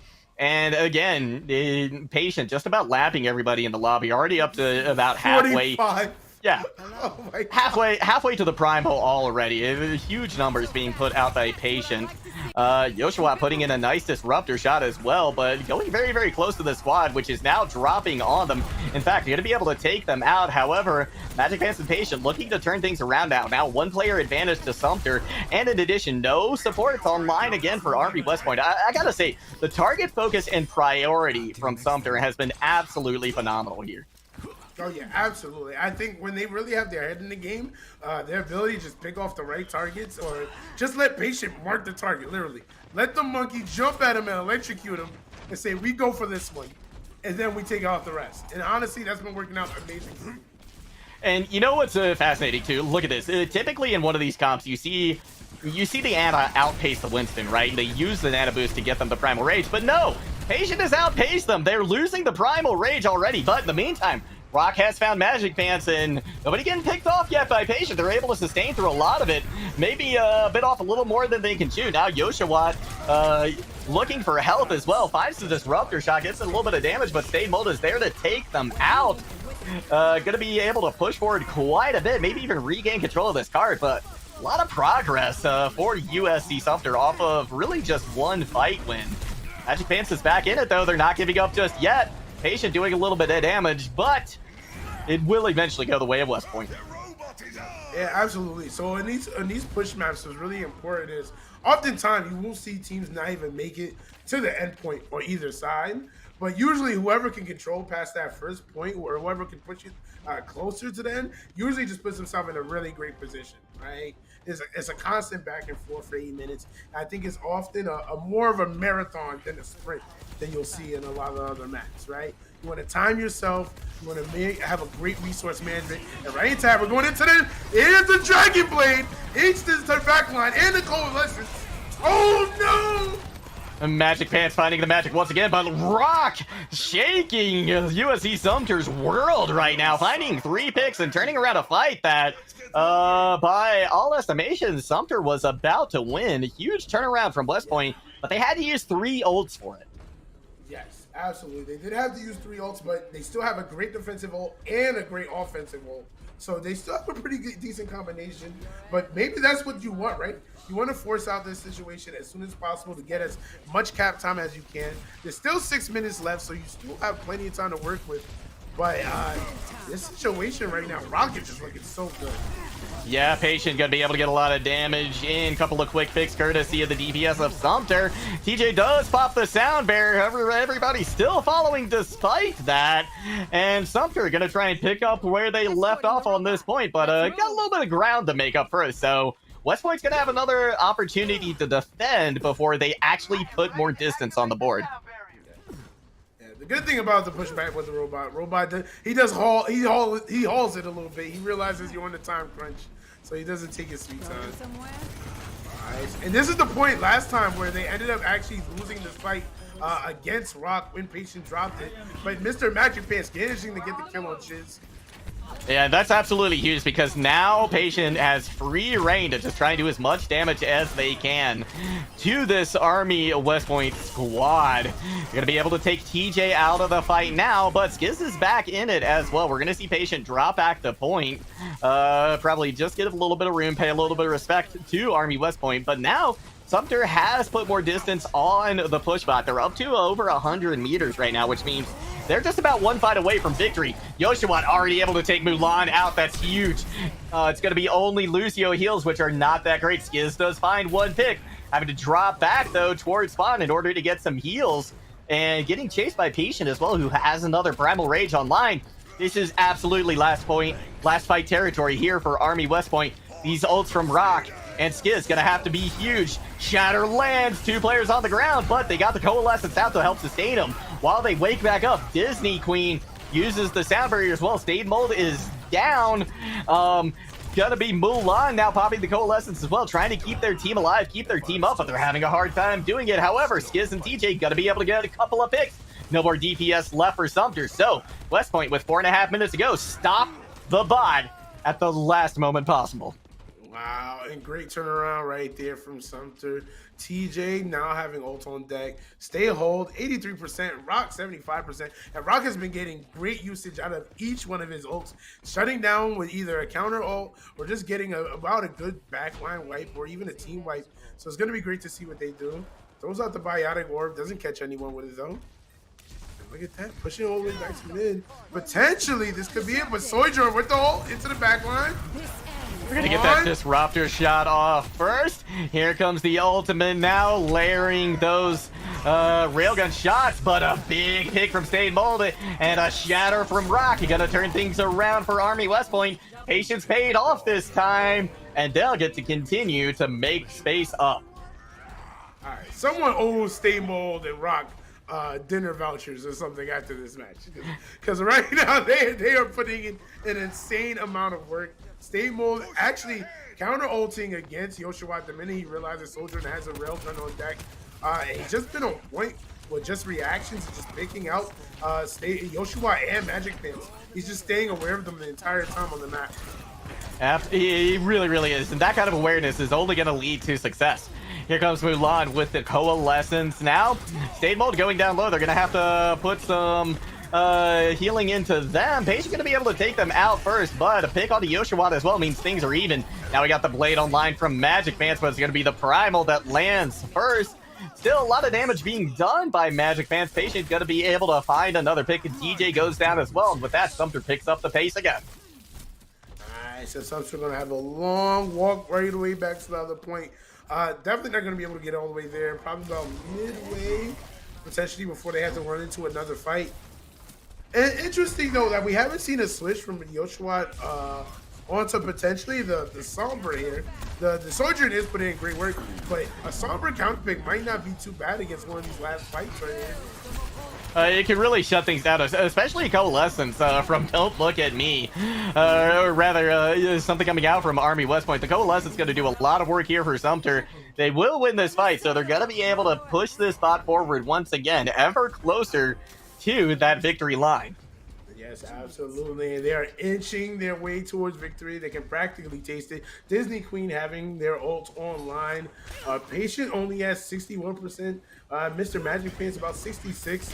So it's going to be a hard fought last battle. And there's the Earth Strike, says it, and hammered down, but gonna miss everyone right there. Looking to be sneaky with it, throwing that out behind the bot, but nobody falls for it this time around. Now the sound barrier for Army West Point means they're going to be able to push forward once again. Here comes a Death Blossom. It will find a pick. No more supports left for Sumter, so Army West should just clean this up and get the bot back under their control. Yet again, this is why I said about these situations with these type of push maps.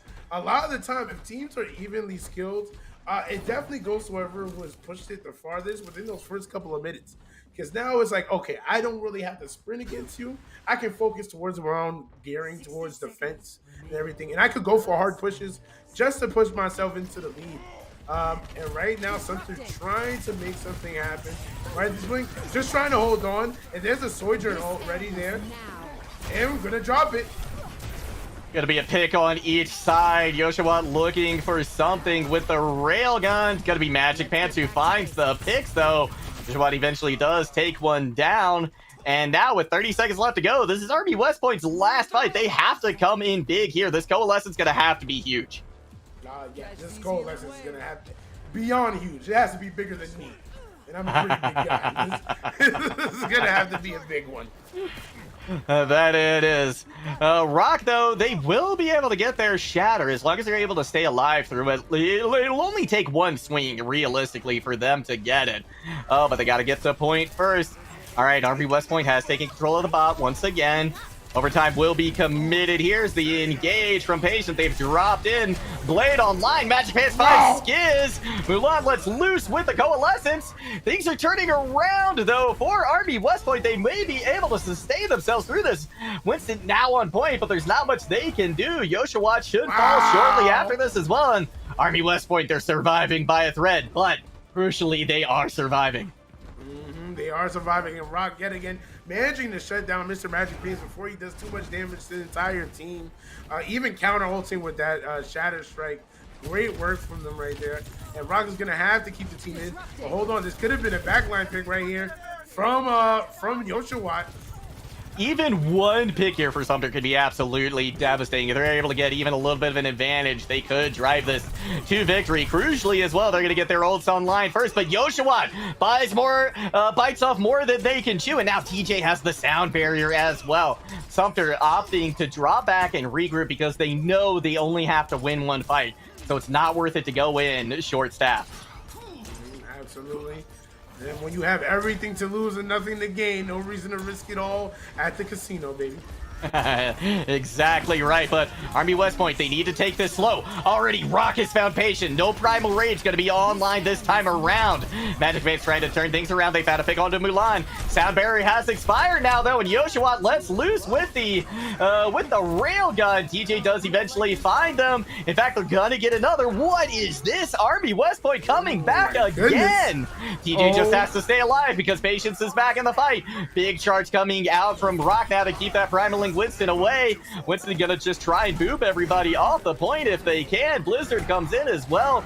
It's gonna be Rock almost taking the fight, almost taking him off point. Now Mulan with the Coalescence gonna see if they can drive things home here as well. Army West Point again hanging on by a thread. State Mold wants to get this Death Blossom online, and they're oh so close to it. If they let loose here, which they do, they may be able to turn this again. They find Don't Look, and Disney Queen is down as well though. Magic Advance with the blade, gonna see if they can turn it, but there's no supports left for Sumter. It's gonna have to be without any help at all. State Mold finds one, no supports anywhere to be found. It's just down to the DPS and tanks of both squads. And it's West Point coming up big again. 30 meters left to go before they can get to continue this potential reverse sweep, Acoustic.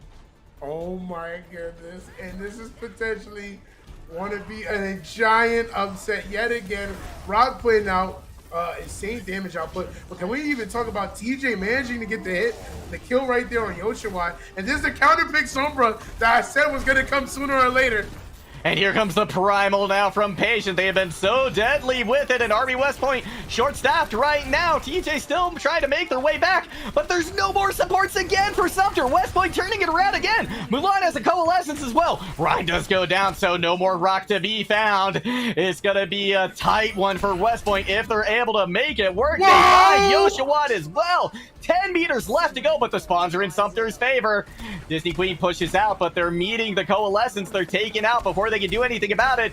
5 meters now, we see the golden box of victory, and Army West Point looking to be cruising to another victory. This one may go the whole distance here, Acoustic. And right now, the momentum absolutely in West Point's favor as the Death Blossom lands. My God! Only one player left on point. Yoshiwa trying as hard as they can, but they're not able to do that. The push bot's moving. I don't think anybody's going to touch. Moira is here at the last moment, 92% to a call, but it doesn't matter. West Point ties it at 2 apiece. Wow!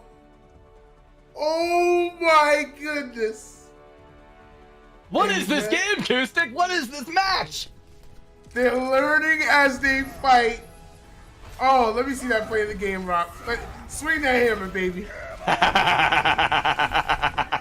Right? I mean, it was huge Herculean effort there from Army West Point to turn this train around. The reverse sweep, it is real here, Acoustic. Because now it just comes down to this one map. Just one map going to determine everything here today between these two squads. And I mean, what a showing coming out from West Point, because again, they were getting outplayed so hard by Sumter. But they figured them out. They dug deep. They found the magic. The first two maps told a story of two entirely different teams, right? Yeah. We assumed, okay, Sumter looks like they just have this on lockdown. This is complete, right? And then we get to Eichenwald, and now we see the beauty of, okay, hold on, maybe Army West does have something they can show us. Their defense is strong. They're pulling out, and then by the time we get to Dorado, we're like, oh, wait, hold on, that's game one. Esperanza now, it's 2 apiece. And we're going to Ilios for our next map. Oh. That's right. Ilios, I think, is a great place to end things, right? Because that's what's going to happen. No draws possible here. So this will be decided on Ilios, right? And each of the sub-maps that you find on Ilios, I think, provide such interesting opportunities because, you've got the long sightlines of ruins that really play well to the snipers. Then you move on to Well, which is that tight point with just the gaping hole in the middle, right? That you have to avoid at all costs. And then you move on to the third point as well, where the point is just, it's so enclosed, right? But you're on the precipice everywhere too. So you got to watch your footing there as well. So really interesting options, I think, that are going to be here for both squads. And we've seen a variety of looks from both, and I anticipate they're going to be putting their best foot forward here on the last map. Oh, yeah, absolutely, right? If you're Army West Point, in terms of mental, you're absolutely ecstatic, right? Everyone was ready to count you out, and you proved, listen, we're still in this. We're still in this. We can take this. If you're on Sumter, though, you have to start thinking to yourself, okay, what are we doing wrong? We started off joking, right? And then we pump stomped at the beginning, and then we started joking around. We didn't finish him off, and now it's like, okay, we took him serious again. But wait, hold on. When did they get this good? When did they start upgrading in the middle of the fight? All right, and now you're like, we could potentially lose this from a 2-0 lead. We are the Golden State Warriors of Overwatch teams right now. Right? Yeah, they gotta stave that off as best they can, and this is really turned into something here, K-Stick, and I can't wait to see how this goes, because I think there's gonna be a knockdown drag 'em out affair here on Ilios. And we're gonna be heading into the game here pretty shortly, as both these squads I know are itching to figure out who's gonna come away with the win here today. And it's up for grabs. But you know what I gotta say though? The momentum, it's in Army West Point's favor right now. Yeah, absolutely. The momentum is absolutely in Army West Point. Like that. If I'm on them, I'm on cloud 9. We're the main characters of the anime. We just got through our losing arc, and now we're telling people, "Hey, listen, look at us. Show some respect." The music is playing in the background, all the theme music you could think of, and we're just ready to go into game 5, right? Yeah. If anything, if you're Sumter, you want this break right now. You have to. We need to reanalyze everything, take a breather, reset. Go into Ilios with a fresh mindset, and everyone needs to bring their A game.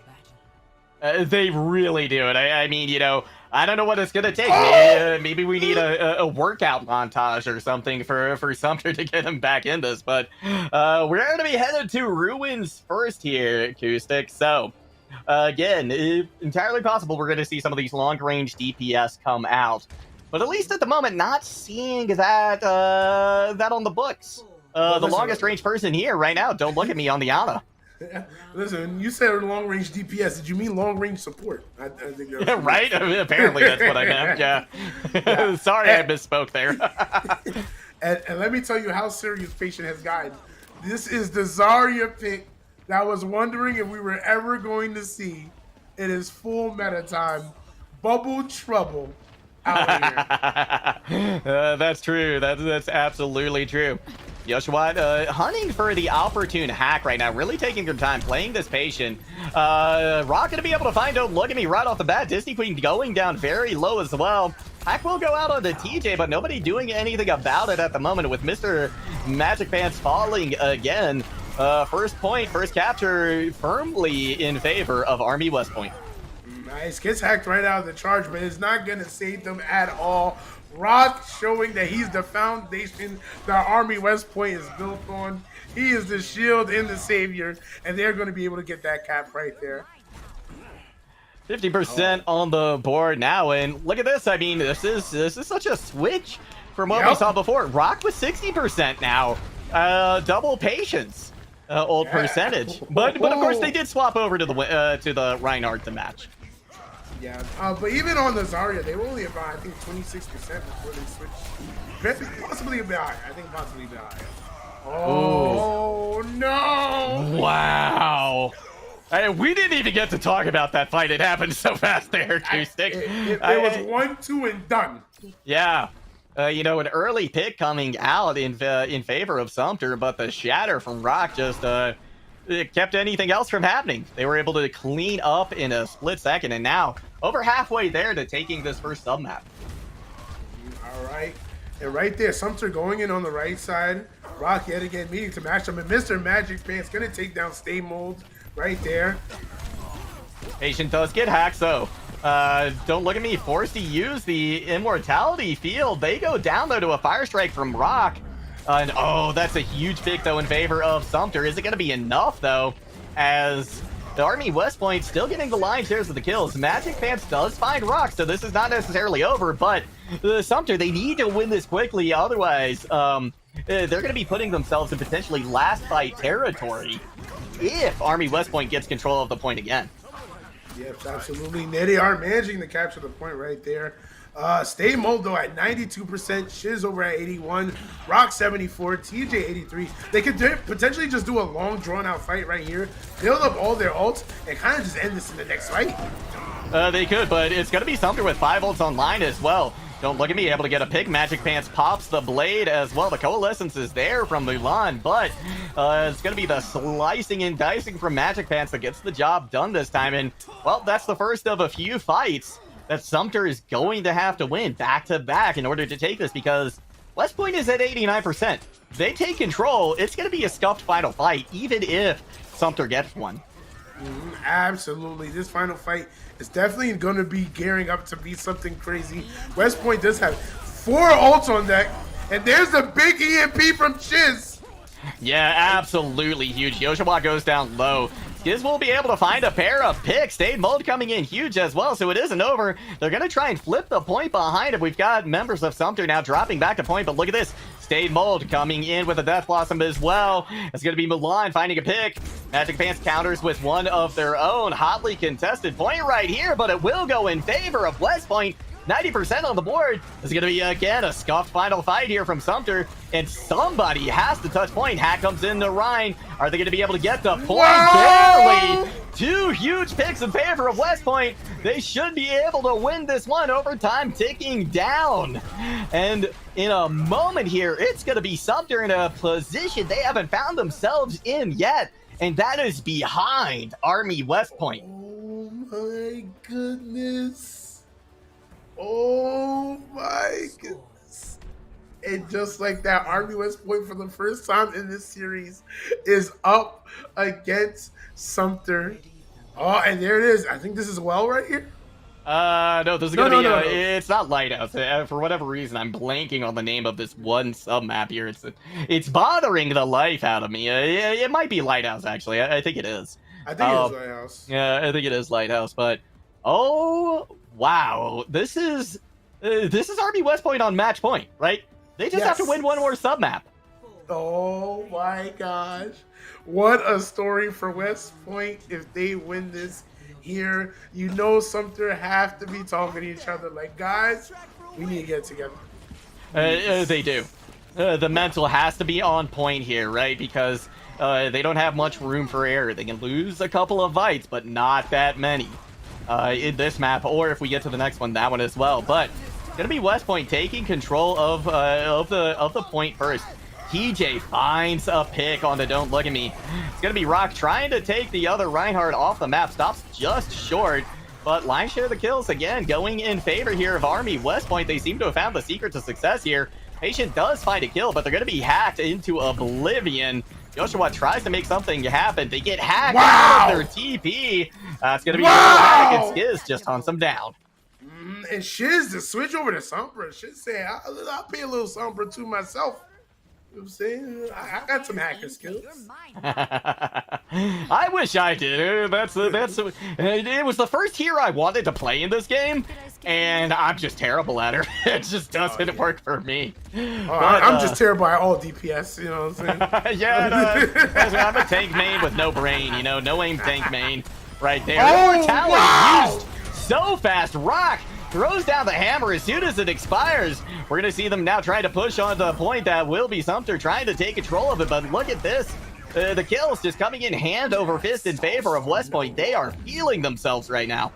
Oh yeah, absolutely, and that was a great counter engage to trying to get in. And right now, Sumter's just struggling to find any footing at all in the match. Shiz with insane hacks right now, shutting them down the minute anyone gets in. And I like this. You either focus the hacks on either Ryan or Yoshua. The minute either of them try to get in, and it's great. And there it is, trying to get the pick yet again. Gonna be Yoshua going down very low. Patient does get knocked down. Rock finishes up that pick. The Coalescence doing what it needs to do. And now Army West Point, they're not quite there, but they're almost to last fight territory. Oh yeah, absolutely. At most, you got about 2 fights left. It depends. You don't want someone to get picked off right now. If someone gets picked off, they essentially just ruin this next fight for you, right? Because now you don't even have another chance to recalibrate yourself. And the big EMP into the shatter! Oh my god! That EMP shatter was devastating! 6 seconds left for Army for Sumter to try and touch. There's not going to be a recontest. Army West Point completes the reverse sweep. Oh my God. What a match! Jeez. Wow, the big EMP into the shatter. That was amazing. Spacing, timing, everything coming together into a beautiful form. Even though this is play of the game right here, I'm going to be honest. If I was the game, I would have had to choose that last fight play of the game. Oh, yeah, that was just beautifully executed. There was nothing Sumter could have done in that situation. And what a heartbreaker for Sumter, but an absolutely heroic, Herculean effort by Army West Point to just claw their way back in this game from down from such a rough spot, because we can't stress this enough, I don't think, that Sumter was just fully in control of this map, or this match, through the first 2 maps. They were in control the first 20 minutes. Yeah. First 20 minutes of this, they were in full control. We were set on them just winning. We were like, oh, okay, all right, this is something to win. Team diff, GG. Let's wipe our hands and move on to another one. But Army West Point showing the difference between Army and civilians right there. That is the Iron Mental. The Iron Mental, I feel like, you know? That is definitely the Iron Mental right there. To come back from a 2-0 situation like that. And then for the last map, they essentially, what happened to them at the beginning of the game, they turned it back onto Sumter. They absolutely did. Well, I don't know about you, Acoustic, but I need to catch my breath after that. So we're going to throw it to a short break here, but we're going to see if we can get an interview from one of the members of Army West Point to close out this match. So don't go anywhere. We will be back very soon.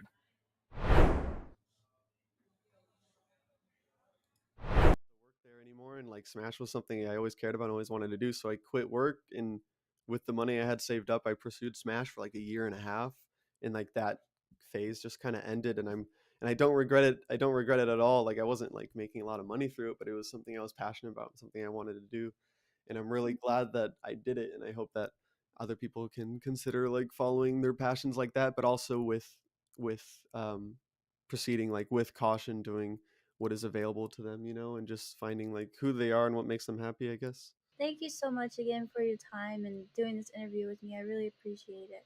Okay, thank you for having me.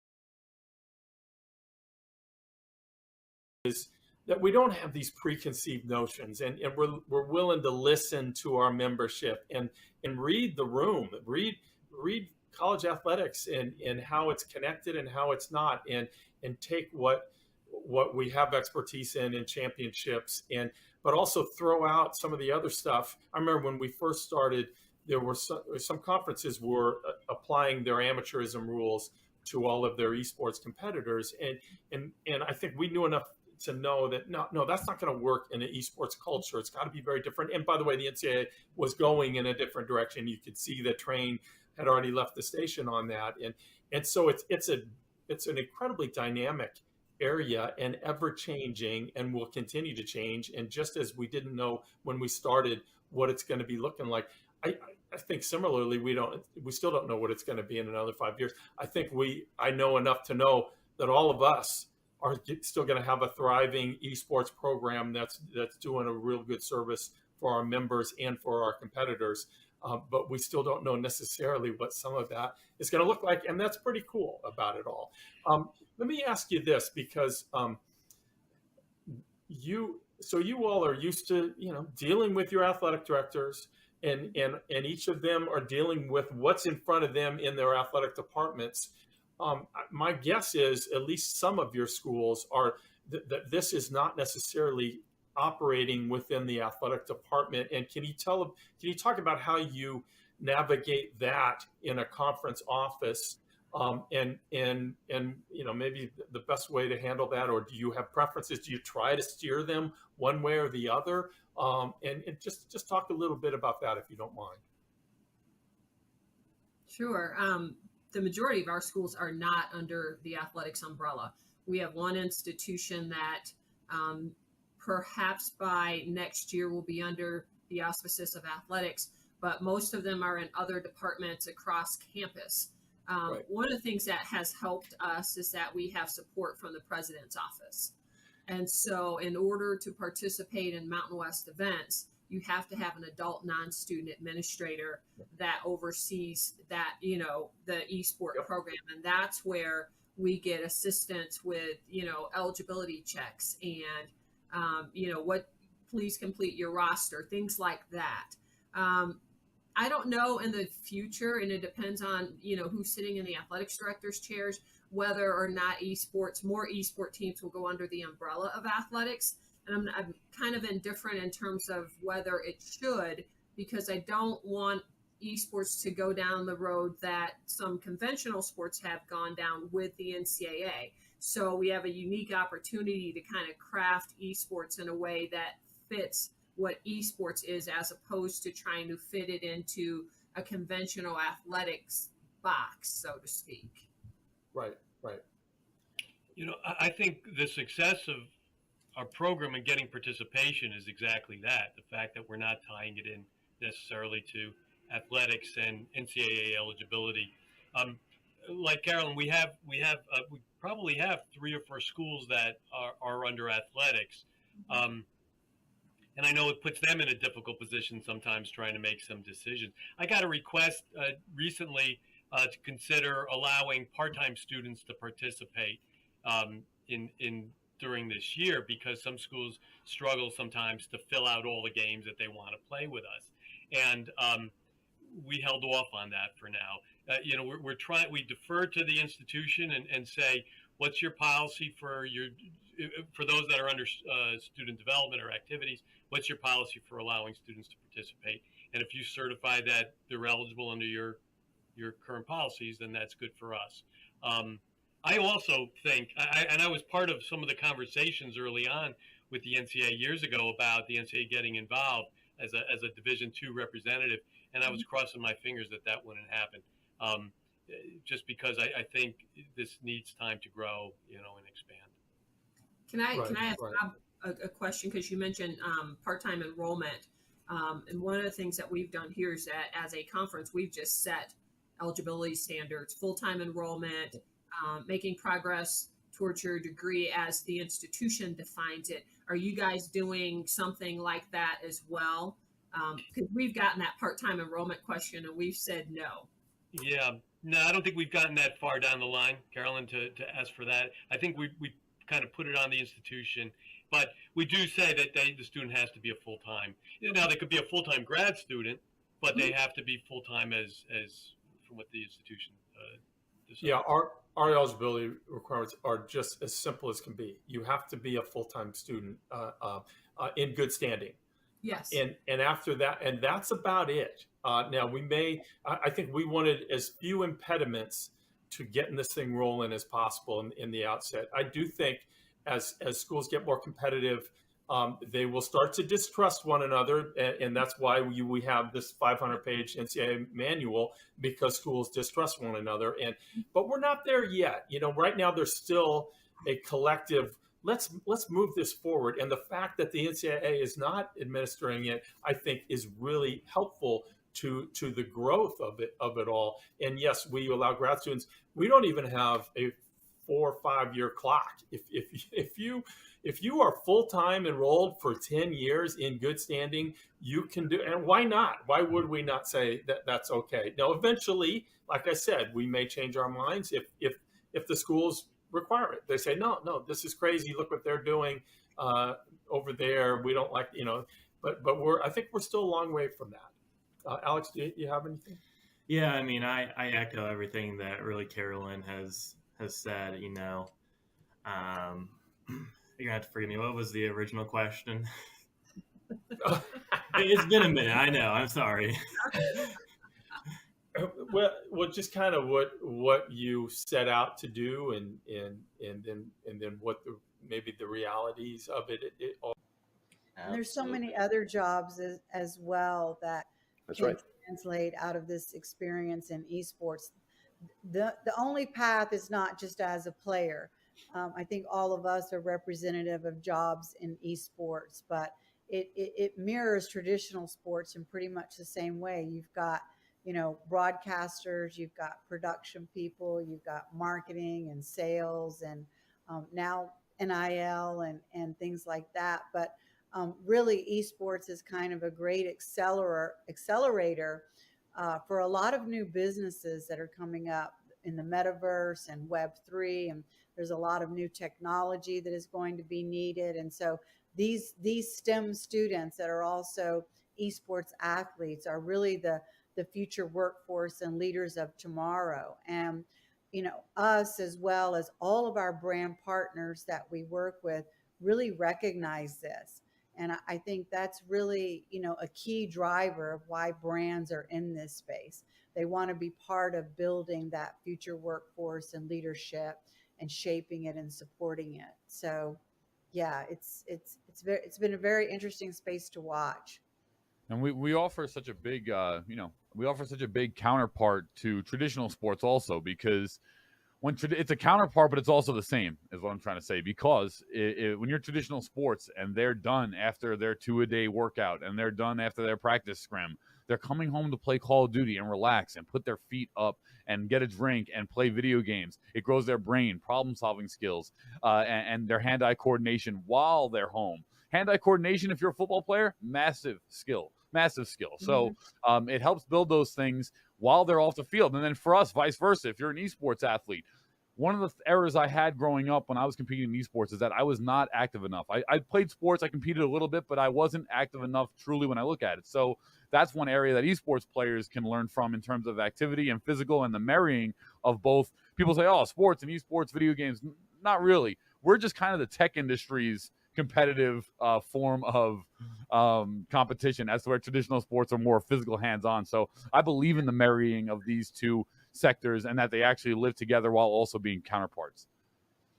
Well, I think then to speak to something about marrying, right, from traditional to esports, that to me speaks to this whole new thing, at least again from you guys, right? You guys have more traditional sports background, right? Paul, Lee, Mike, and all of that. But I think let's talk NIL then, because I think that's something that I think is really interesting, that at least when I heard about it, right, of what we're trying to do with, esports athletes, schools, programs in general, because it wasn't something you would think normally, right? You could understand, right, football player on the field, star quarterback, it makes sense, right? The guy is somebody that everybody knows on campus, whether you're on the team, off the team, or you're just going to the school, it makes sense. But I think, nowadays it's not as common, or people don't think that they could be somebody that their name is out there, right? Or that they're known, right? As we're growing this space, as we're putting this together, it almost feels really interesting that, your star entry in Valorant, or your star forward on Rocket League, right? Whatever the case might be,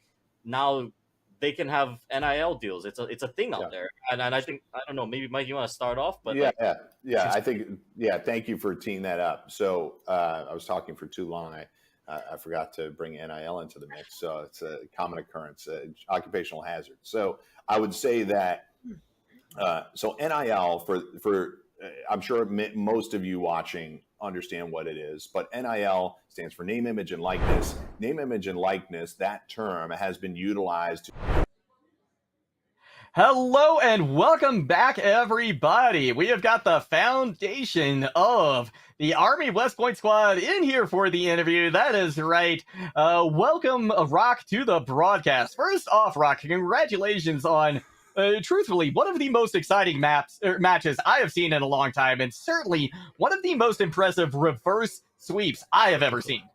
Thank you. It was exciting. Edge of our seat the whole time. Our emotions went crazy. It was awesome. Loved it. Well, to start things out here, let me just ask you, what did you all have to do to come back from honestly getting dominated in those first two maps by Sumter, because they were just looking absolutely stellar, and to come back in a reverse sweep like that, is something big had to have happened, some kind of a shift during that matchup. So tell me, what was it that gave you the success in the last half of this game? It was a massive adaptation, because initially we were going in there saying we want to do Zarya, want to do a little bit of Sigma, maybe even dive if need be. And then they came at us with that constant hard dive, with that monkey, with that aggression straight to our backlines. And none of what we had gone in here with before worked even a little bit. We tried to dive a little bit. It didn't work. They just are a lot better at diving. So we said, all right, screw this. We're just going to go hard brawl as hard as we can. Swap to Ryan. I don't even like Ryan. I never play Ryan. I play Zarya and Sigma, a little bit of Monkey. And so we just had to complete swap everything that we were doing, complete change of play styles in every way.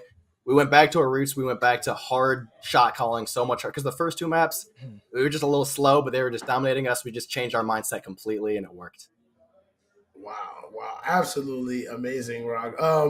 I have to say, and you even look like a reliable fellow. In terms of mental, I have to ask, where was your team after like map 2, right? And what was the process in just improving right there?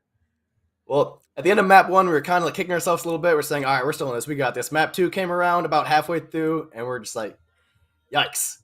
It came to the end of it, and we were losing pretty badly. And so a lot of us, obviously, our spirits are down, but we're just like, no, we're not out of this yet. We're ready to win this. Let's get back into this. This is what we're going to do. We're going to make these changes.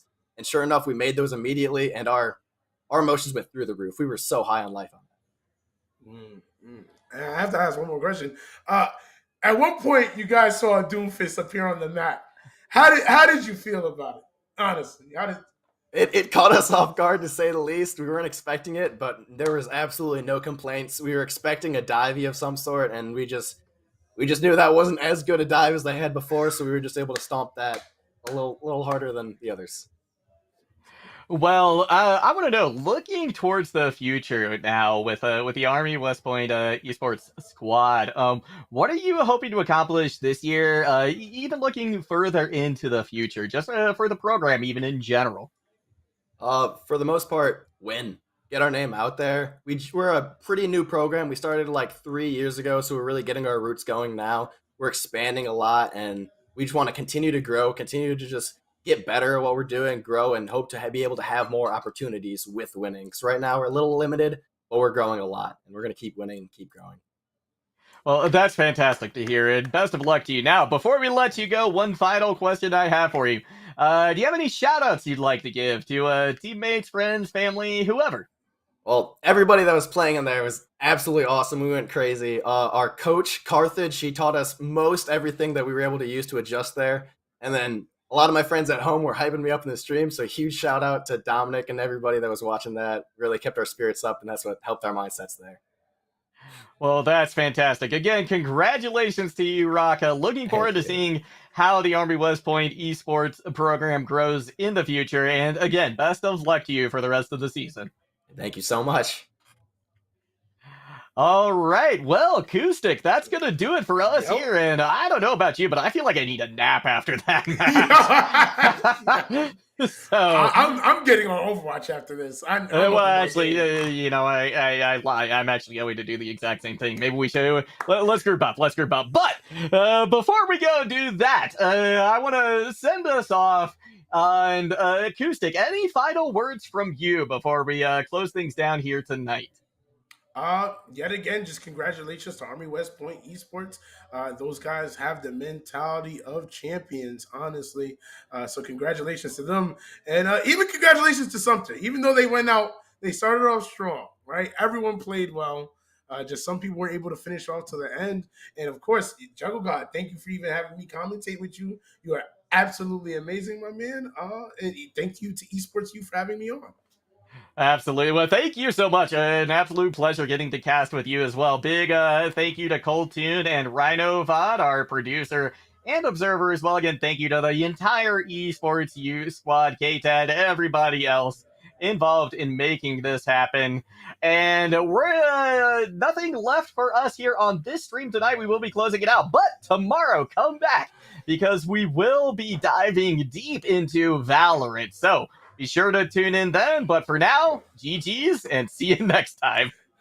Bye. The